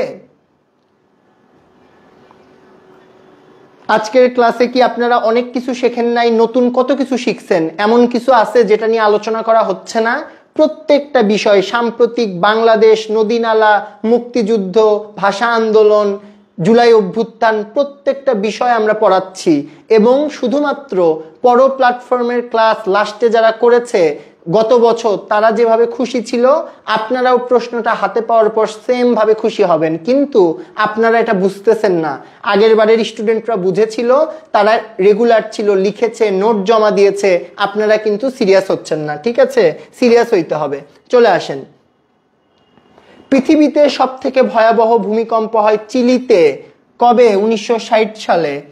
পদ্মা সেতুর ভূমিকম্পের রিক্টার স্কেলে সহনশীল মাত্রা, মানে 9 মাত্রার ভূমিকম্প পদ্মা সেতু ধারণ করতে পারবে। ভূমিকম্প মাপার যন্ত্রের নাম সিসমোগ্রাফ। সবাই লেখেন, এটা আসতে পারে। কি নাম? সিসমোগ্রাফ। তারপরে ভূমিকম্প সম্পর্কিত বিদ্যাকে বলা হয় সিসমোলজি। কি নাম? সিসমোলজি। এখানে একটা ওয়াই হবে। আচ্ছা, যা এই যে পৃথিবীতে সব থেকে যে ভয়াবহ ভূমিকম্পটা চিলিতে হয়েছে, এই চিলির এটার মাত্রা কত? 9.5 মাত্রার ভূমিকম্প। এটা কিন্তু আসতে পারে, এটা খুবই গুরুত্বপূর্ণ, ভেরি ভেরি ইম্পর্টেন্ট। 100% দিয়ে রাখলাম, এটা কিন্তু আসবে পরীক্ষায়, এটা কিন্তু মাথায় রাখতে হবে। ঠিক আছে? আচ্ছা, যারা যারা ক্লাসের পিডিএফ চান, ক্লাস শেয়ার করে ফেলেন, শেয়ার করে কমেন্টে এসে লেখেন ডান। আচ্ছা, জুলাই সনদ 2025, এটা স্বাক্ষরিত কবে হয় বলেন? এটা স্বাক্ষরিত হয় 2025 সালে। 25 সালে 17 অক্টোবর। লিখিত হয় কবে? 28 জুলাই 2025। এই সনদ প্রণয়ন করে জাতীয় ঐক্যমত কমিশন, এবং এই কমিশনের সভাপতি পদাধিকার বলে ডক্টর মোহাম্মদ ইউনূস। এটা মনে রাখবেন, এটা মনে রাখবেন, এটা মনে রাখবেন, তাহলেই হবে। আজকের ক্লাস থেকে সব কমন পাবেন। স্বাক্ষর করে কয়টা দল? যদি হ্যাঁ ভাই, যদি মনে করেন যে অপশনে 24 থাকলে অ্যান্সার 24 হবে, 24 না থাকলে অ্যান্সার দিবেন 25। ওকে। মোট সংস্কার প্রস্তাব ছিল 84টা, এবং সনদ বাস্তবায়নে অঙ্গীকার ছিল 60টা। সনদের ভাগ 3টা। আমার সাথে এই পৃষ্ঠাটা মুখস্থ করতে হবে। স্বাক্ষর করে কয়টা দল? 25। যদি অপশনে 25 থাকে 25 দিবেন, 24 থাকলে 24 দিবেন। মোট সংস্কার প্রস্তাব ছিল 84টা, সনদ বাস্তবায়নে অঙ্গীকার ছিল 60টা। সনদের ভাগ ছিল কয়টা? 3টা। একটু আমাকে বলেন, সনদের ভাগ ছিল কয়টা? কমেন্ট করেন, সনদের ভাগ ছিল কয়টি? এখন পর্যন্ত 1000 রিয়েক্ট হলো না। বলেন, কষ্টটা কোথায় রাখবো? এত কষ্ট করে ক্লাস নিলাম, এখন পর্যন্ত 1000 রিয়েক্ট হলো না, 800তে পড়ে আছে। সবাই একটু ফ্রেন্ডদেরকে শেষবারের মতো মেনশন দেই। আচ্ছা, তারপরে চলে আসেন, পরেরটায় যাব।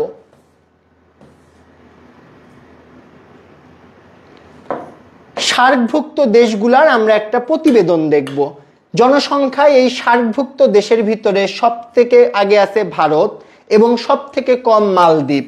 তাহলে বলেন, সব থেকে বেশি ভারত, সব থেকে কম মালদ্বীপ। জনসংখ্যার বৃদ্ধির হার সর্বাধিক কোথায়? সার্কভুক্ত দেশে, আফগানিস্তান। তারপরে সর্বনিম্ন হার ভুটান। তাহলে আমার সাথে বলেন, জনসংখ্যায় শীর্ষ দেশ কিসের? সার্কভুক্ত দেশ। সার্কের সদস্য কয়টা বলেন? সার্কের স্বপ্নদ্রষ্টাকে বলেন। সার্ক কবে প্রতিষ্ঠিত হয় বলেন? সব কমেন্ট করেন, কমেন্ট করতে হবে, কমেন্ট করে ফেলেন, ঝটপট কমেন্ট করে ফেলেন প্লিজ, কুইক।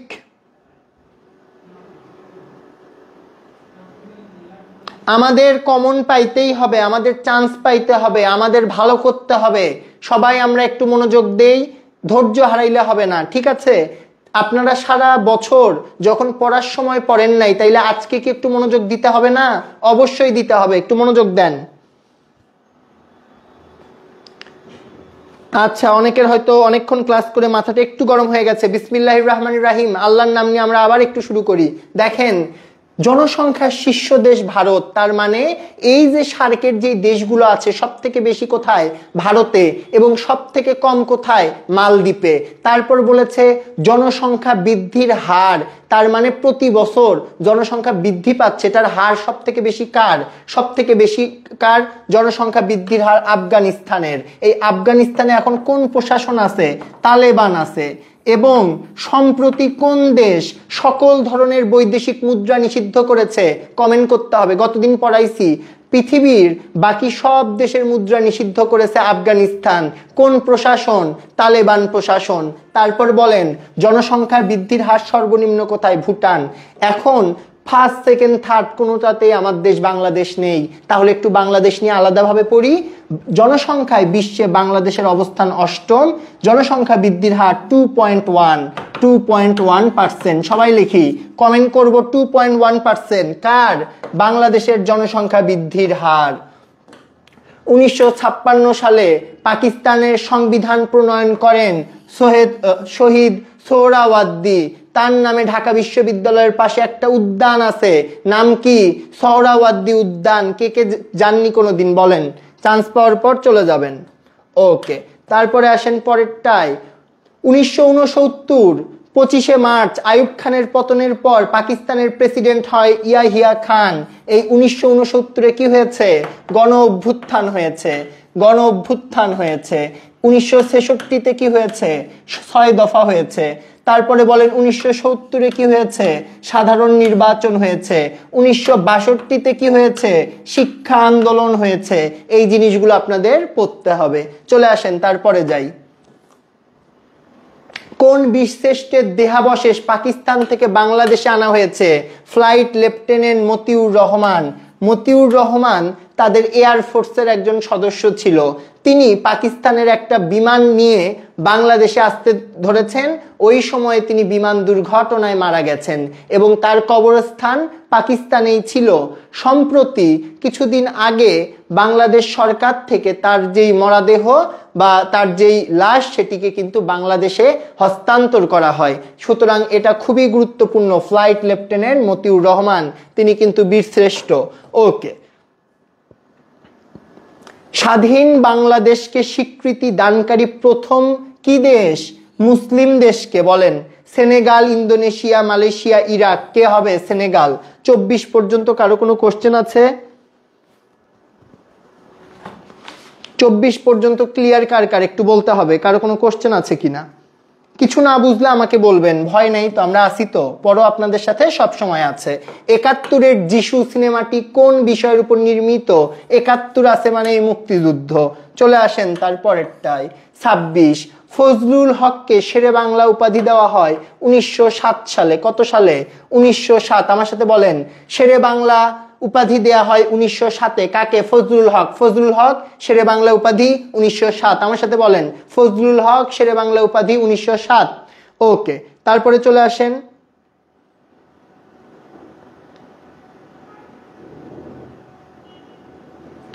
একটু আমি আপনাদের কমেন্ট দেখে আসি কোনো সমস্যা হচ্ছে কিনা। যদি কোনো সমস্যা হয়, কিছু বুঝতে না পারেন, কোনো টপিকে সমস্যা হয়, এনিথিং, আপনার 900 পেজের বইয়ের যে কোনো টপিক বলেন যে আপনি বোঝেন না, কম বোঝেন, আমি 5 মিনিটে সেই টপিক সম্পর্কে আপনাকে 100% আইডিয়া দিয়ে দিব ইনশাল্লাহ। চলে আসেন 27 নাম্বার। 1943 সালের উভেট কমিশন, এটা কি হবে? এখানে একটু ভুল আছে, কি কমিশন হবে?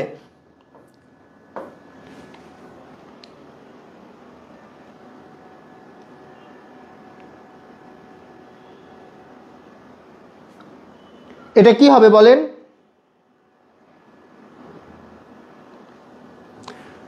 এটা হবে উইডহেড। এটা উইডহেড কমিশন হবে, ঠিক আছে? উইডহেড কমিশন। এটা কারিগরি একটা কমিশন ছিল, যেটা দুর্ভিক্ষদের তদন্ত কমিশন ছিল। আচ্ছা, এটা আমি যখন স্লাইড দিব ঠিক করে পাঠাবো। তারপরে আসেন, দেশের সবচেয়ে সাব্য নদী কোনটি? বলে, সাব্য নদী বলতে কি বোঝায়? একটু কমেন্ট দেখতে চাই, বলেন সাব্য নদী কি?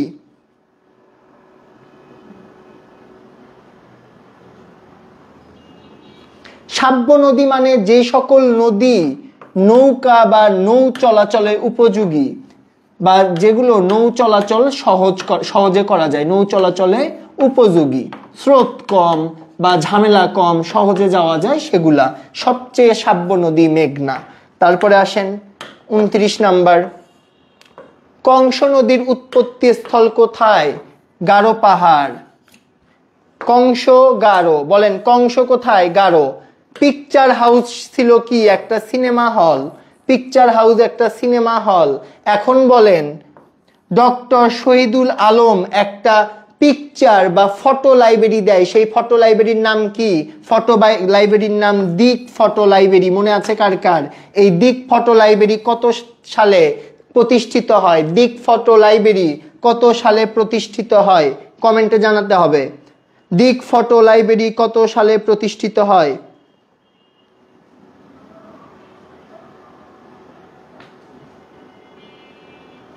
বলে ফেলেন, দিক ফটো লাইব্রেরি কত সালে প্রতিষ্ঠিত হয়? চমৎকার, 1989। চমৎকার চমৎকার, 1989। তারপরে বলেন, এই যে আমরা গতদিন শহীদুল পড়লাম, শহীদুল সাহেব একটা ম্যাগাজিনে কিন্তু তিনি স্থান পেয়েছিলেন। ম্যাগাজিনটার নাম বলেন তো, কোন ম্যাগাজিন? কোন ম্যাগাজিন একটু বলে ফেলেন ঝটপট। তারপরে চলে আসেন, এই যে সংস্কারের বিভিন্ন প্রস্তাব আসছে, তার মধ্যে ফরিদপুর এবং কুমিল্লাকে বিভাগ করতে বলা হয়েছে। তারপর এক ব্যক্তি 10 বছরের বেশি প্রধানমন্ত্রী থাকতে পারবে না, সেটা বলছে। 90 দিনের ভিতরে সংসদ নির্বাচন, তত্ত্বাবধায়ক সরকার আনতে হবে। দ্বিকক্ষ মানে ভারতের মতো উচ্চ কক্ষ, নিম্ন কক্ষ, এরকম 2টা কক্ষ থাকবে এবং বিচার বিভাগ পূর্ণভাবে স্বাধীন থাকবে।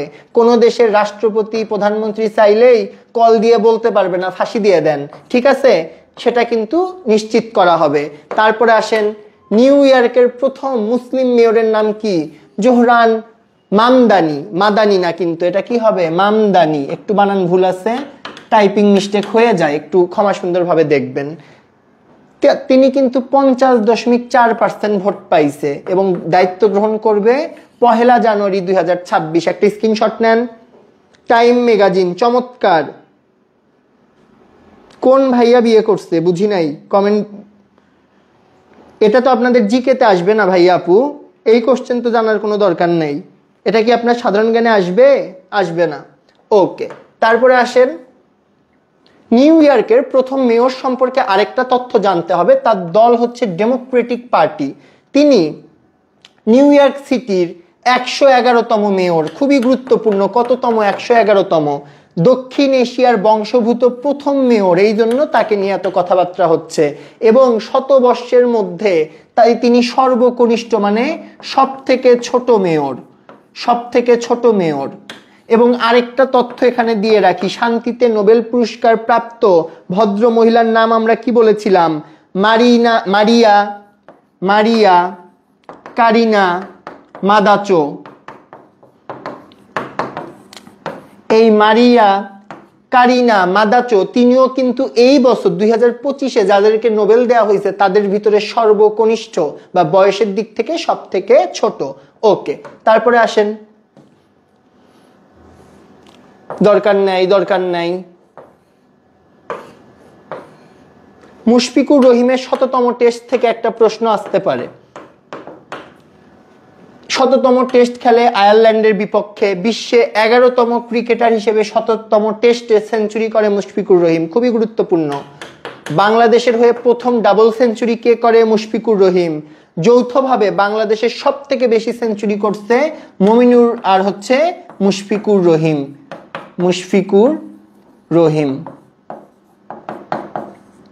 তারপরে আসেন, দেশের হয়ে সর্বোচ্চ রান করেছে 6-3-5-1। সবাই কমেন্ট করেন 6-3-5-1, কমেন্ট করে ফেলেন 6-3-5-1। হ্যাঁ, মাচাদো। তাড়াহুড়ায় হয়তো হয়ে গেছে। আচ্ছা, লিখে ফেলেন, ঝটপট লিখে ফেলেন। মাচাদো, হ্যাঁ লিখে ফেলেন 6-3-5-1। মারিয়া কারিনা মাচাদো। আচ্ছা, লেখা হয়েছে। ওকে, তারপরে আসেন G0 ফোরাম, একটা ফোরাম, নতুন ফোরাম, খুবই গুরুত্বপূর্ণ। এটা 2024 সালের 12 নভেম্বর প্রতিষ্ঠিত হয়। এদের লক্ষ্য ছিল কার্বন নিঃসরণ, মানে কার্বনকে কমায় ফেলবে। 4টা দেশ ছিল, ভুটান, পানামা, সুরিনাম আর হচ্ছে মাদাগাস্কার। এটা একবার রিডিং পড়বেন, এটা রিডিং পড়বেন, এটা কমন আসতে পারে, কমন মেইনলি আসবে এটা। কার্বন নিরপেক্ষ দেশ কোনগুলা?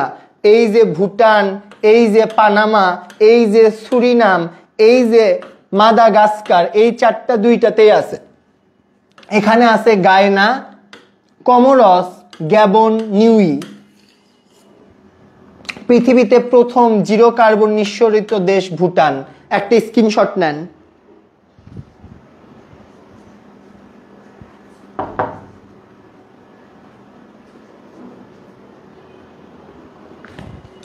তারপরে আসেন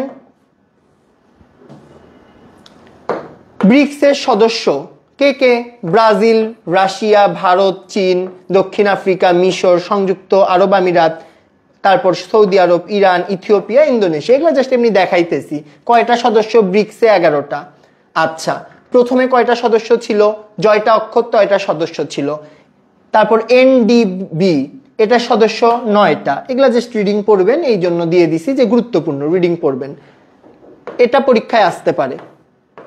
বর্তমানে বিশ্বের স্বল্পোন্নত দেশ মানে হচ্ছে এলডিসি, লিস্ট ডেভেলপড কান্ট্রি, কয়টা? 44টা। এবং সর্বশেষ এই তালিকায় চলে আসে দক্ষিণ সুদান। এই দক্ষিণ সুদানের রাজধানী এগুলা খুব ভালো করে পড়বেন। তারপরে আসেন সর্বশেষ থেকে উত্তরিত দেশ কি নাম? Sao Tome and Principe. কত সালে? 2024 সালে। এগুলো রিডিং পড়লেই পারবেন ইনশাল্লাহ।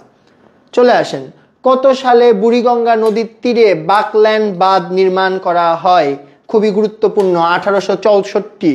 1864 লিখছেন?